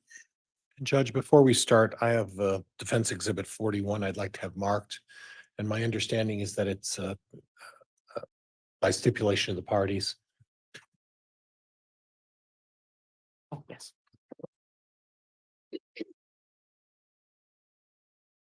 All right, can you explain what Exhibit 41 is, please? That would be part of the report that Ms. Martinez prepared as part of this investigation. Very well. If that's being offered, I'll just take that up at this time. Is the state been able to review Exhibit 41? Yes, Your Honor, we have no objection. Very well. Defense Exhibit 41 is admitted. Judge, may I proceed? Yes. Ms. Martinez, would it be fair to say that plastic is a good conduit to obtain fingerprints? Yes, It's because of the nature of how plastic is manufactured. It has an oil-based production, which would allow for fingerprints to be easily placed upon that kind of a surface. Would that be fair? Yes, it's a very good surface for lane prints, mostly just because it's non-porous and it does have a nice coating on it.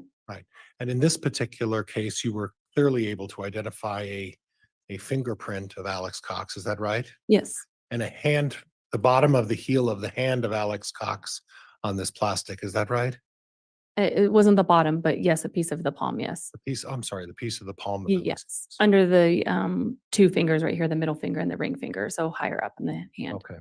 And then I don't know if I saw this in your report. You collected hairs in your process of going through all of the plastic that you were provided. Is that right? Yes, Do you have a recollection of how many hairs you collected as a result of your analysis? I have to look at my notes. It's written down in my notes, but it's not something that was reported at the time. Do you have your notes with you? Yes, Are they at the table with counsel? yep. Mr. Bailiff, could you provide the witness? And Judge, could she use those to refresh her recollection? Yes, I'll have her identify them once they're there. Thank you. Mr. Bailiff, if you wouldn't mind, please hand those to the witness, and these are notes for you to refresh your recollection, but don't read directly from them or read them into the record unless the court allows you to do that.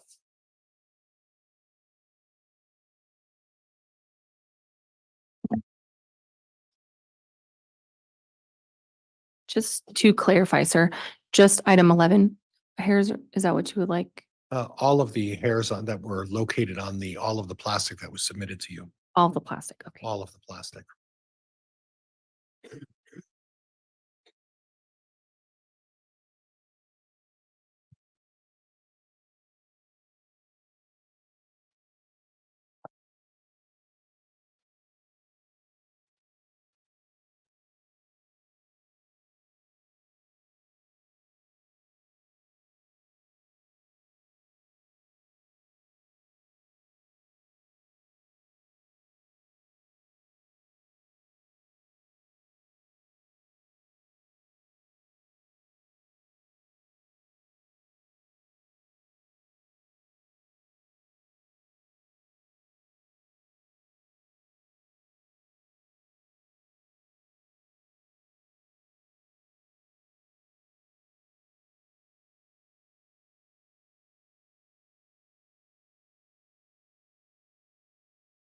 My apologies, I have horrible allergies today.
And again, do you have a recollection of, after refreshing your recollection, do you recall how many hairs you sent off to the laboratory?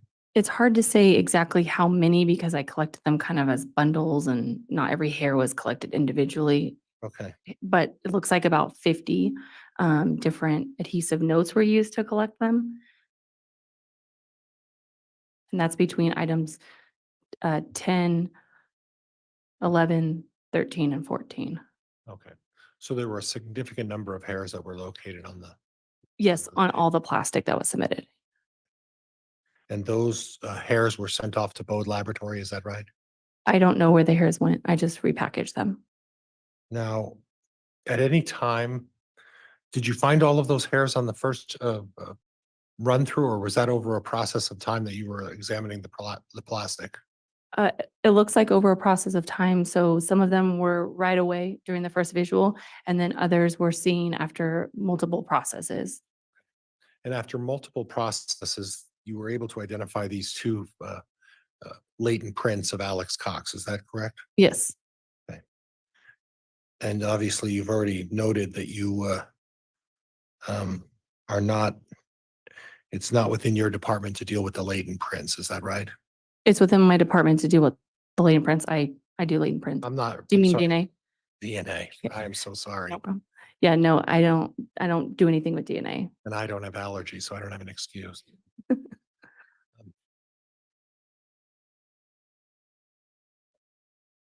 Other than Lori Vallow, Chad Daybell, and Alex Cox, were you at any time by law enforcement asked to do any analysis of any other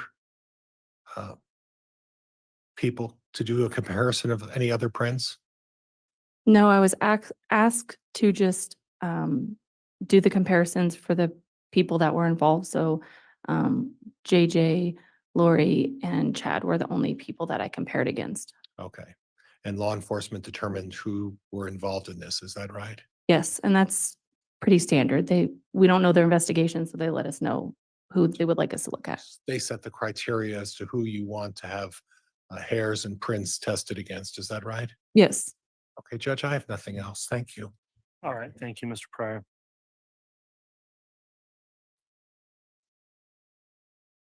Redirect, Mr. Wood. Your Honor, the state has no redirect. All right, Ms. Martinez, and that will conclude your testimony. Does the state intend to keep her under subpoena or recall her? Your Honor, I believe she can be released from her subpoena. From the defense, Judge, I'm sorry, I didn't hear Mr. Wood's response. the state would allow her to be released from a subpoena and not recall her as the And defense. Judge, I'm sorry, I also subpoenaed Ms. Martinez and I'm going to release her today as well from the subpoena I had served upon her. Okay, thank you. So that will conclude your testimony. Thank you for appearing this Thank you. afternoon, and you can go ahead and step down.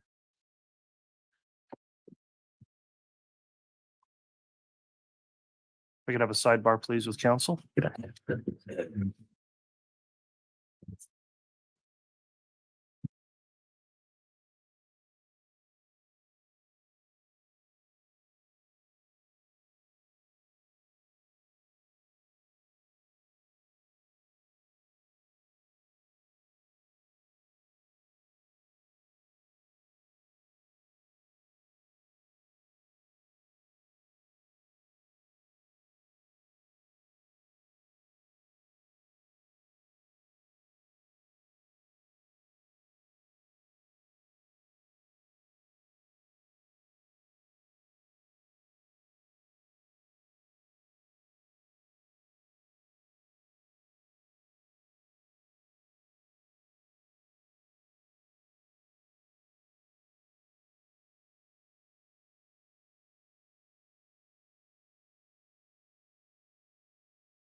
All right, thank you, counsel. We are going to take a mid-afternoon recess here to allow jurors to use the restroom, et cetera. So we'll take about 20 minutes, and then the state does have another witness lined up after that. So I'll please rise for the jurors. All right, please.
get it that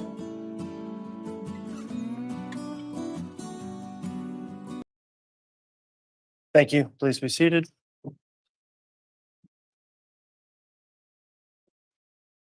Have the jurors brought in, please.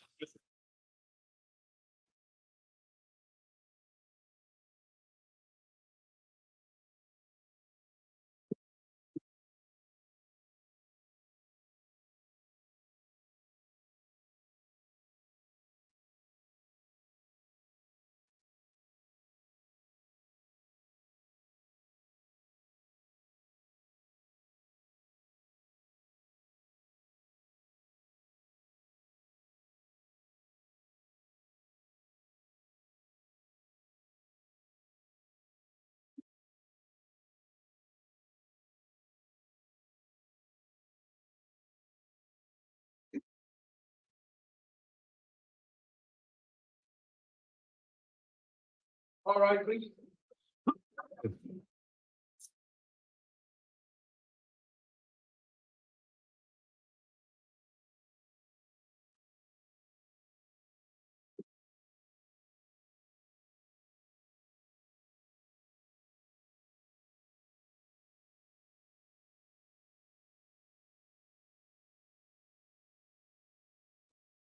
Here's our President County for your honor.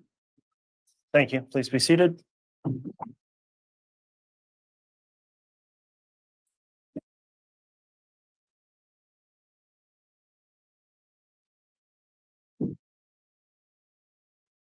All right, we are back from the afternoon recess, CR 22-21-16-23, State of Idaho versus Chad Daybell. And I believe the state's ready to recall Detective Werther. Is that correct, Ms. Blake? Yes, Your Honor. All right, if you'd like to inquire further on direct, I'll note the detective's previously been sworn today in his testimony and is still under oath, and you can continue with direct examination. Thank you, Your Honor. The state would ask to go back to publishing State's Exhibit 43. Fingers crossed. And Detective Werther, I think we'd left off with this was less than ideal. Was Yes. that in reference to the tech problems? It was. All right, if we turn our attention back to this slide, can you remind us what we were looking at here? Yes, we were looking at a record of an incoming text to the 0143 AT&T number that's been attributed to Chad Daybell from Lori Vallow's 9562 number at 12:39 on July the 11th, 2019. And if we advance to the next slide, Let you do it. Stand by. Okay, yep. what are we seeing here? This is the from 750 to this seems to be out of order. Stand by. Yeah, we're out of order. We're back much earlier in the day in ground that we've already covered. We've seen these slides before. Pardon me. Because this is going to take us through the Burger King again.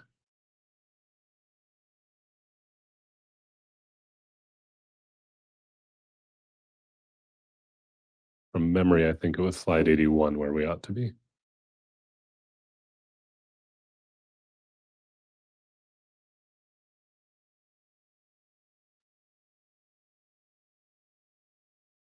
And in trying to keep the tech happy, I'm just trying to get back to that slide. That's where we ought to be. And can you tell us what we're seeing here? This is showing the mapping of a voice call from Lori Vallow's 9562 phone to the 0143 phone. That one M45S signifies that it's a 1 minute 45-second duration call. It's going to zoom in and show the mapping on Lori's devices once again, essentially co-located with the device location from Charles Vallow's phone.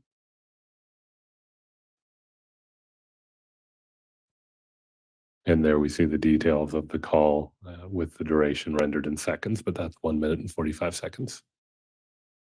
And if we go to the next slide. This is going to proceed showing the location data as Charles's device describes a path east and south. And then the next call record that is located along with the device location.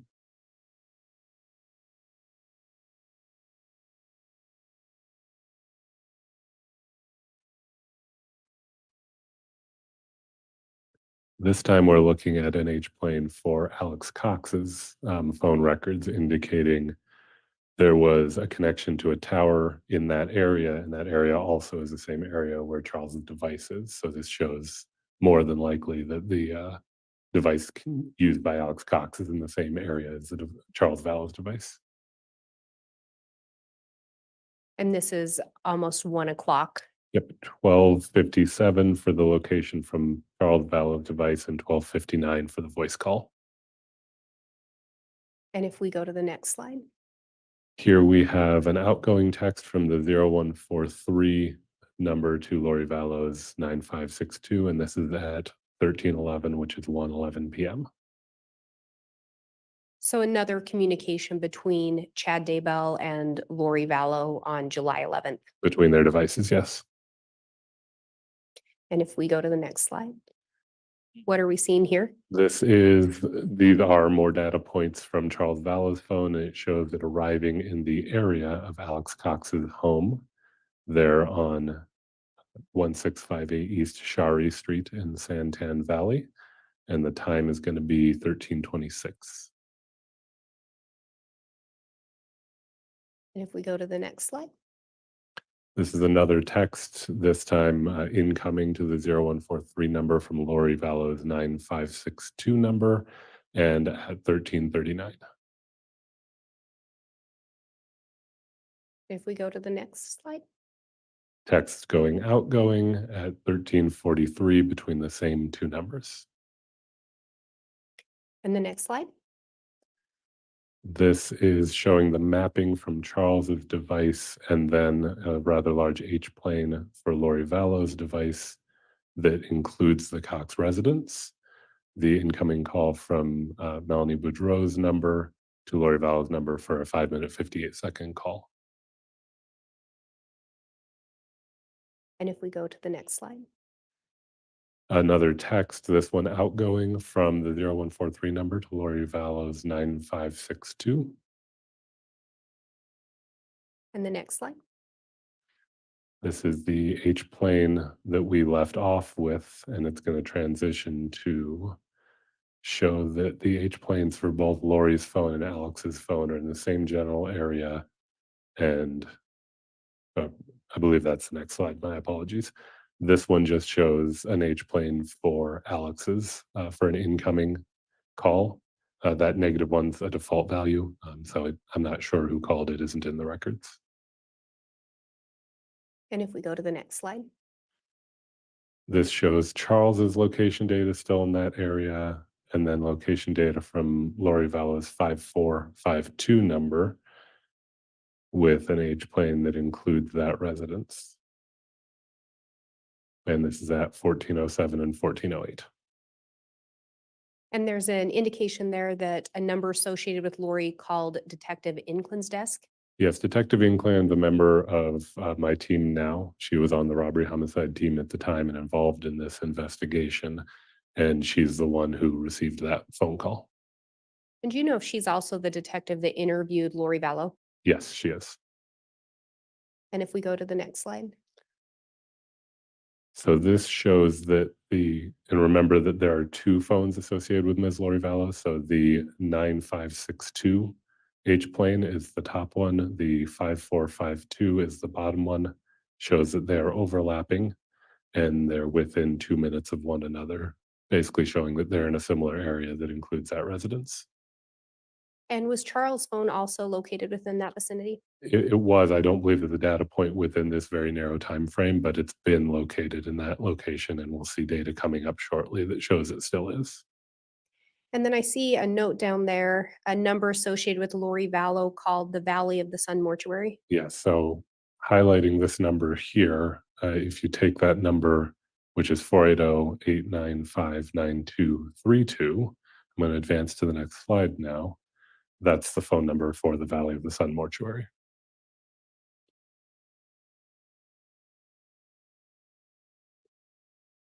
And what are we seeing here? Ongoing text communication, this an incoming text between Lori Vallow's 9562 and the 0143 number at 1424. Judge, could I have some foundation as to whether that's an outgoing or incoming text from? Ms. Blake, do you want to inquire on that? Detective Worther, were you able to determine if that was a text from Lori to Lori's device to Chad's device or Chad's device to Lori's device?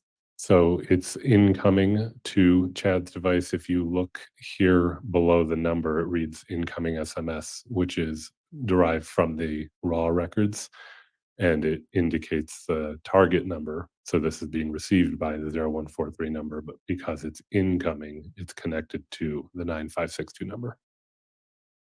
And if we go to the next slide, This is ongoing text showing an outgoing between the two same numbers, which indicates the 0143 would be sending a text outgoing, and it's at 1424. and again, we were unable to locate the content of these text messages. Is that your understanding? Correct. Typically, they're not preserved for very long, if at all, by providers, and I have not seen the content of any of these messages. And if we advance to the next slide, what are we seeing here? This is ongoing text, so this is an incoming text to the 0143 number from the same number, and it is at 1428. And if we go to the next slide, This picks up with those overlapping H planes down in Arizona, shows more of Charles Vallow's devices, location data near the Cox residence, and it advances to an H plane at 1428. This is an incoming voice call from the 0143 number to Lori Vallow's 9562 number, and it lasts 11 minutes and 13 seconds. and if we go to the next slide, This is just showing the same call, but showing it as it was found in both record sets. This is showing the mapping related to where Mr. Daybell's device was at the time of this call, so that we see both locations.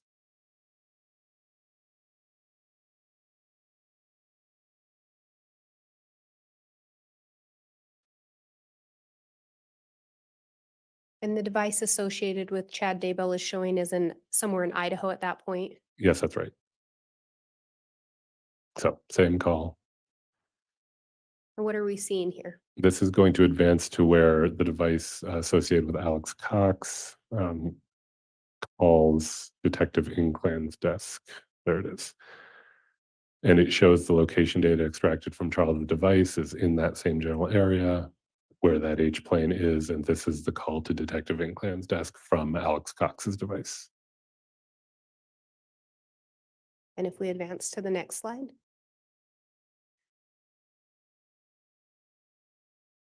Well, this should show, excuse me, the animation appears not to be loading. would you like me to try from my end? Yes, let me back up. If not, the static images will ultimately show the data anyway. Could it just move to the next one? Yeah, but I think it's all right. It's just going to, it was transitioning to the next thing. So to continue and use people's time well, this is the same data from the last slide, and then also showing, this is the data showing Charles Vallow's extracted location data, the call to Detective Inclan's desk, and then adding in a call received a minute later to Lori Vallow's phone from Melanie Boudreau, showing that all of these devices are in the same general area. And if we advance to the next slide, So this will show, and it may, we're having computer issues today, but the animation's likely not going to play, but it will still show us where we're going. The Charles Vallow device will leave the area of the Alex Cox residence and arrives, as we see on this text still image, at 14. Stand by. At 14:45 hours in the general area is when it leaves the general area of Alex Cox's residence. And then it's going to move on to the Four Peaks residence where it is turned over to detectives.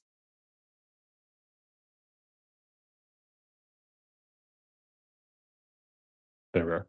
At 1511, it's in the area of the Four Peaks residence where detectives took possession of that device from Ms. Vallow. And is that how you came to ultimately look at an extraction from that phone? Yes, that's right. It's, as far as I know, still in Chandler Police property and evidence. And what are we seeing here? This is an H-plane showing, once again, the service area for Alex Cox's device is back in the area of the Four Peaks Place address. And there is an outgoing call to a phone number that on the internet was associated with USAA. It is a 10-minute, 55-second call. And then what are we seeing here? At 1602, we see a call between, specifically outgoing from Alex Cox's device to Lori Vallow's 9562. The H-planes are not overlapping. It appears that they are most likely not in the same place, the devices at this point. And then if we go to the next one, This is further text communication and outgoing text from the 0143 to Lori Vallow's 9562 at 1610. And then an incoming between the two devices at 1646. This is a voice call outgoing from the 0143 number to Lori Vallow's 9562. It is a 30-minute, 13-second call, and it is at 1742, 5:42 p.m. and if we move on,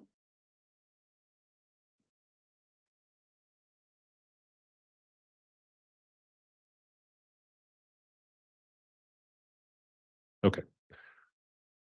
This is that same call, but from the other end, showing that at the time of that call, the service area for the Vallow device is mapping again in the area of the Four Peaks residence while they're on that call. And then this is an incoming text from Ms. Vallow's 9562 to the 0143 number at 1816 hours, 6:16 p.m. And then an outgoing text in response at 1857. And then at 1909, we have an outgoing text again from 0143 to that same number of Ms. Vallow's. Then a voice call outgoing from the 0143 number to Ms. Vallow's 9562, 10 minutes and 59 seconds at 7:10 p.m.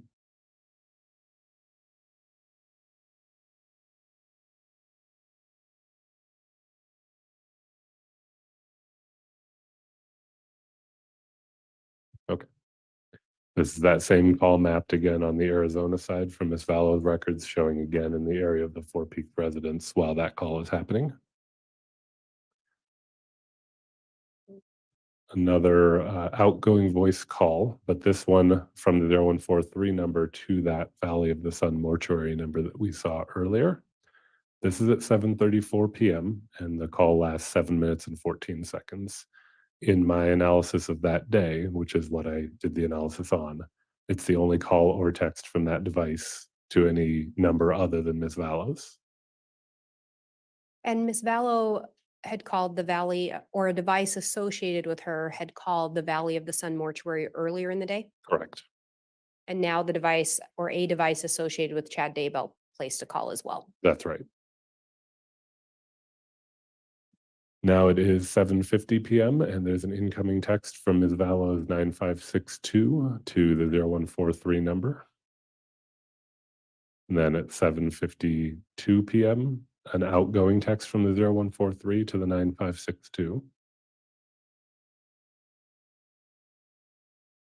And then there is an outgoing 7-second call from 0143 to the 9562. That is at 7:54 p.m. And the 9562 number texts the 0143 number at 7:54 p.m.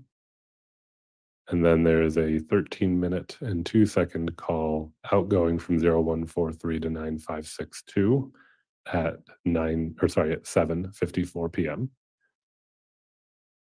I believe it's just going to show us the mapping on the other end on the next slide. Yes, this is that same call in Arizona showing the service area for Ms. Vallow's device in the area of Four Peaks. And coincidentally, around that same time, there is an H-plane, a service area for Mr. Cox's device, and it also is in an area that covers the Four Peaks address.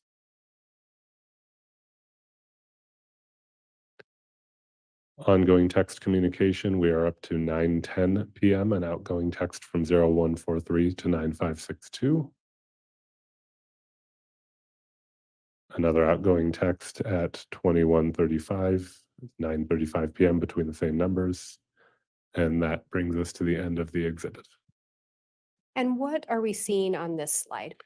These were some takeaways from my analysis based on the claims that we had discussed previously, indicating, as you see on the screen, that it is very likely that Mr. Vallow's device arrived around 7:32 at the Four Peaks address and left around 7:50.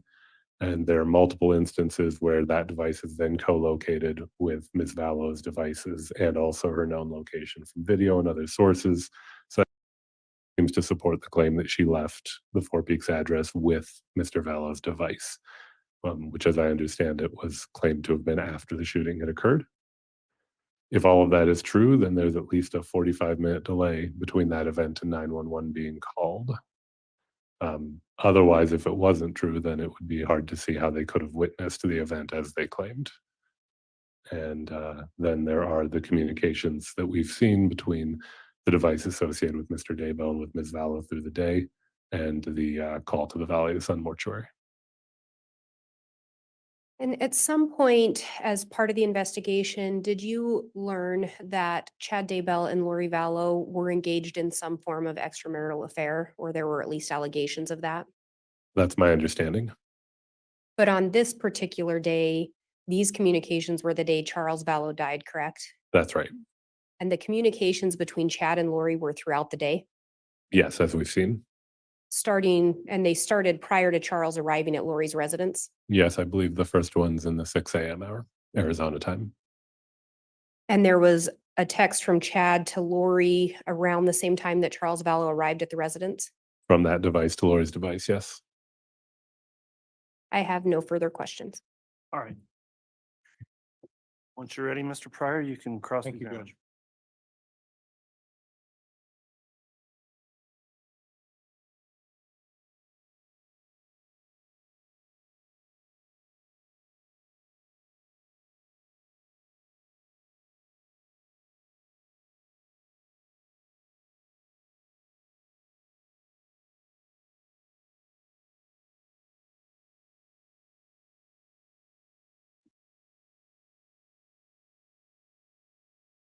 May I, Judge? You may. Officer, you testified earlier that there were text messages and phone conversations throughout the day between Lori Vallow and Chad Daybell. Is that right?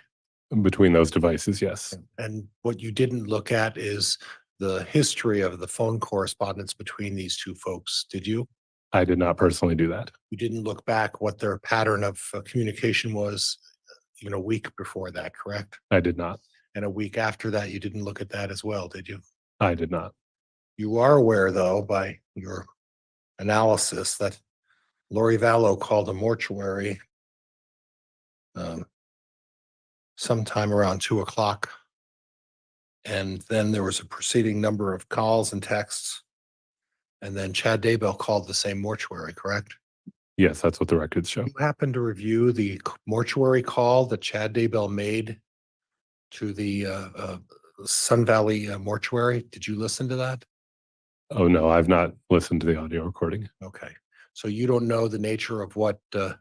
Daybell said about obtaining further information or letting them know about what, you don't know anything about that, right?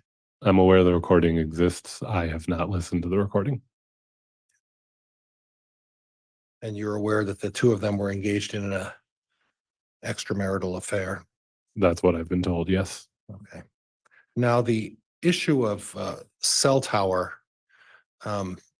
would you agree with me that cell tower coverage is the least effective of the the ways to obtain data of the location of a cell phone? I don't know that it's the least effective, but it obviously has an error rate greater than, for example, the GPS that we looked at, if that's what you're asking. Okay. And the best way to determine a phone's location is actually to have the phone itself. Would that be fair? I would agree with that. Okay. Now, I noticed during this process that it appeared that Mr. Daybell was traveling to somewhere in Utah and then traveling back that day, correct? That's what the device seems to be doing, yes. Okay, and there are a number of these calls that are text messages and calls that are rather short in nature, correct? I don't know the length of the texts, but as far as the calls go, the durations were all up on the screen for sure. And what you also don't know is whether these calls were being received in due time or whether there was some sort of delay because of the traveling within the Utah, Idaho area out there, correct? How do you mean a delay? Well, phone reception. You're not able through your analysis just on these numbers to determine whether or not these calls actually were successful in any kind of communication. Isn't that true? The duration can give an indication, of course, for a longer duration, then it's more likely that a voice call took place. But if I'm understanding you right, yes, it's possible, for example, that some of these went to voicemail. Absolutely. And Mr. Daybell was, and for your, you know where Springville, Utah is, correct? I'm not very familiar with Utah, so no, Okay. You know where Salt Lake City is. roughly. And you looked on the map and you know that it's a distance between Salt Lake City and St. Anthony, Idaho, correct? Yes, that's right. Are you familiar with the topography and the area out there in terms of the quality of phone reception in that area? I am not very familiar, Okay. no. Okay.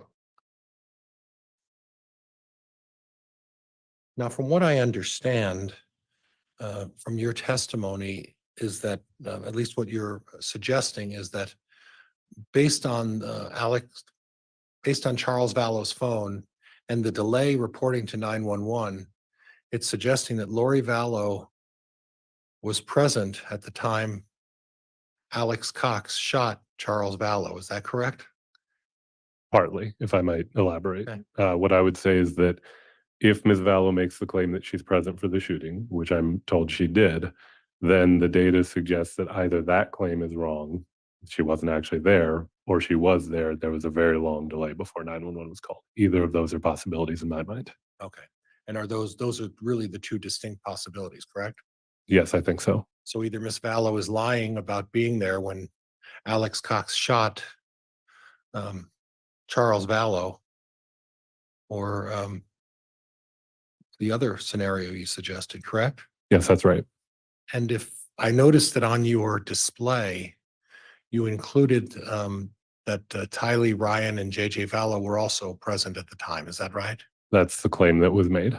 Okay. And there's no indication that by way of phone records or otherwise that Lori Vallow took JJ Vallow or Tylee Ryan anywhere else. Is that right? I'm not aware of any location other than the ones that we examined. Now, I looked at the tape of the Burger King, and you had mentioned that you saw at least one person in the vehicle.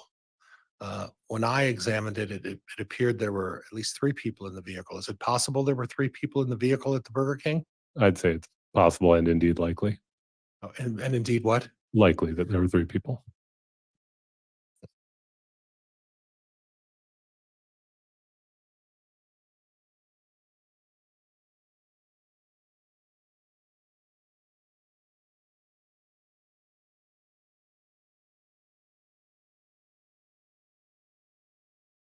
That's all I have, Judge. Thank you. All right.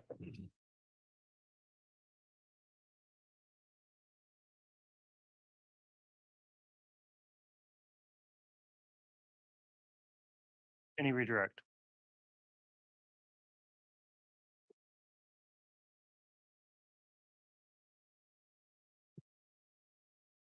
And Detective Werther, you were asked if some of the calls maybe didn't go through right away. Do you recall that? Yes.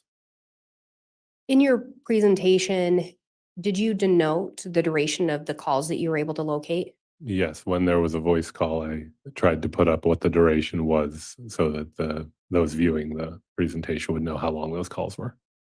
And were at least some of those calls of such a duration that you would believe those to be calls that were received where a conversation occurred? I would. And again, conversations between Chad and Lori began approximately 6:06 that morning, That's the earliest one, yes. and they continued throughout the day. Yes.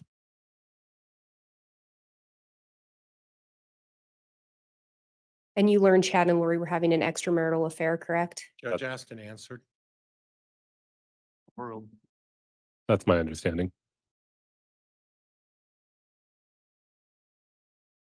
And on July 11th of 2019, what call did you respond out to again? That was a call involving a shooting incident, the fatal shooting of Charles Vallow. I have no further questions. All right. That will conclude the testimony then of Detective Werther. So is he going to remain under subpoena from the state? The state would release him from a subpoena. What about the defense? Judge, I haven't subpoenaed the detective. I have no intention of calling him back. Okay, that concludes your testimony then. Thank you for appearing and testifying today. You may go ahead and step down. Thank you. Thank you.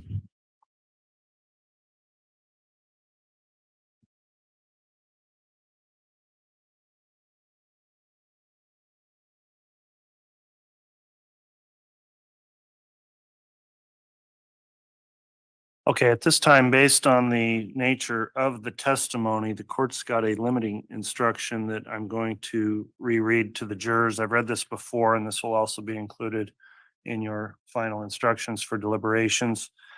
Ladies and gentlemen of the jury, during the course of this trial, ladies and gentlemen, during the course of this trial, evidence has been introduced for the purpose of showing that the defendant or an alleged co-conspirator has committed acts other than that for which the defendant is on trial. Such evidence, if believed, is not to be considered by you to prove the defendant's character or that the defendant has a disposition to commit crimes. Rather, such evidence may be considered by you only for the limited purpose of proving the defendant's motive, opportunity, intent, plan, or absence of mistake or accident. So that's the limiting instruction.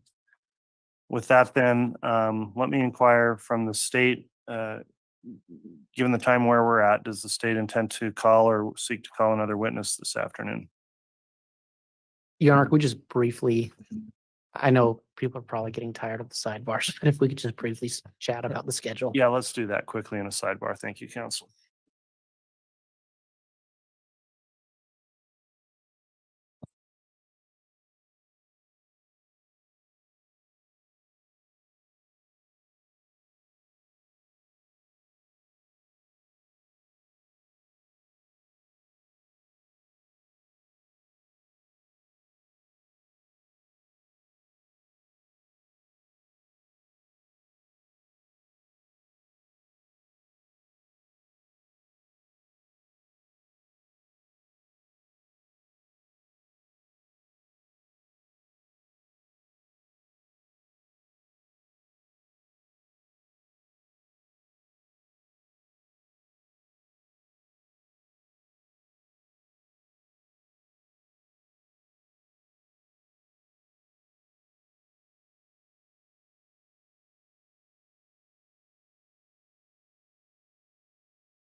All right, counsel, thank you for conferring with the court. We are going to go ahead and conclude with evidence for the day and take a recess until tomorrow. As I mentioned, we'll go until 2:00 tomorrow. There's one other matter the court will take up outside the presence of the jurors, just outside the presence of the public, just with the attorneys, but on the record here as well. So for those reasons, I think this is a good time to break for the day. So ladies and gentlemen of the jury, again, thank you for your attentiveness today. And I will advise you, as I have at the end of each day, please don't discuss this case with anyone else or amongst yourselves. Wait to do that until the time for deliberations as well. Don't do anything to investigate or look the case up in any way. or if you see the case in any sort of media coverage, news, et cetera, on your devices, please avoid looking into that. And that way you'll be able to sign your declarations in the morning that you've complied with the instruction. So thank you again. And we will commence again tomorrow morning with additional evidence and a new witness tomorrow, starting at 8:30 at the normal time. So with that in mind, we will be in recess for the day. And thank you also those in attendance today for complying with the court's conduct orders. All right, please.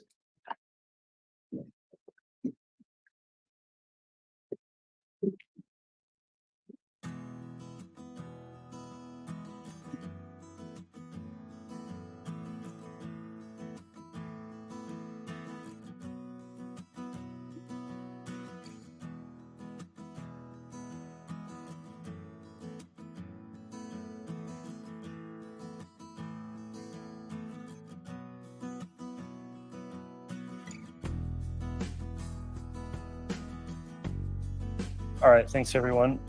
Council, I'll just meet with you briefly in the room there with the court reporter if we can, just to put one thing.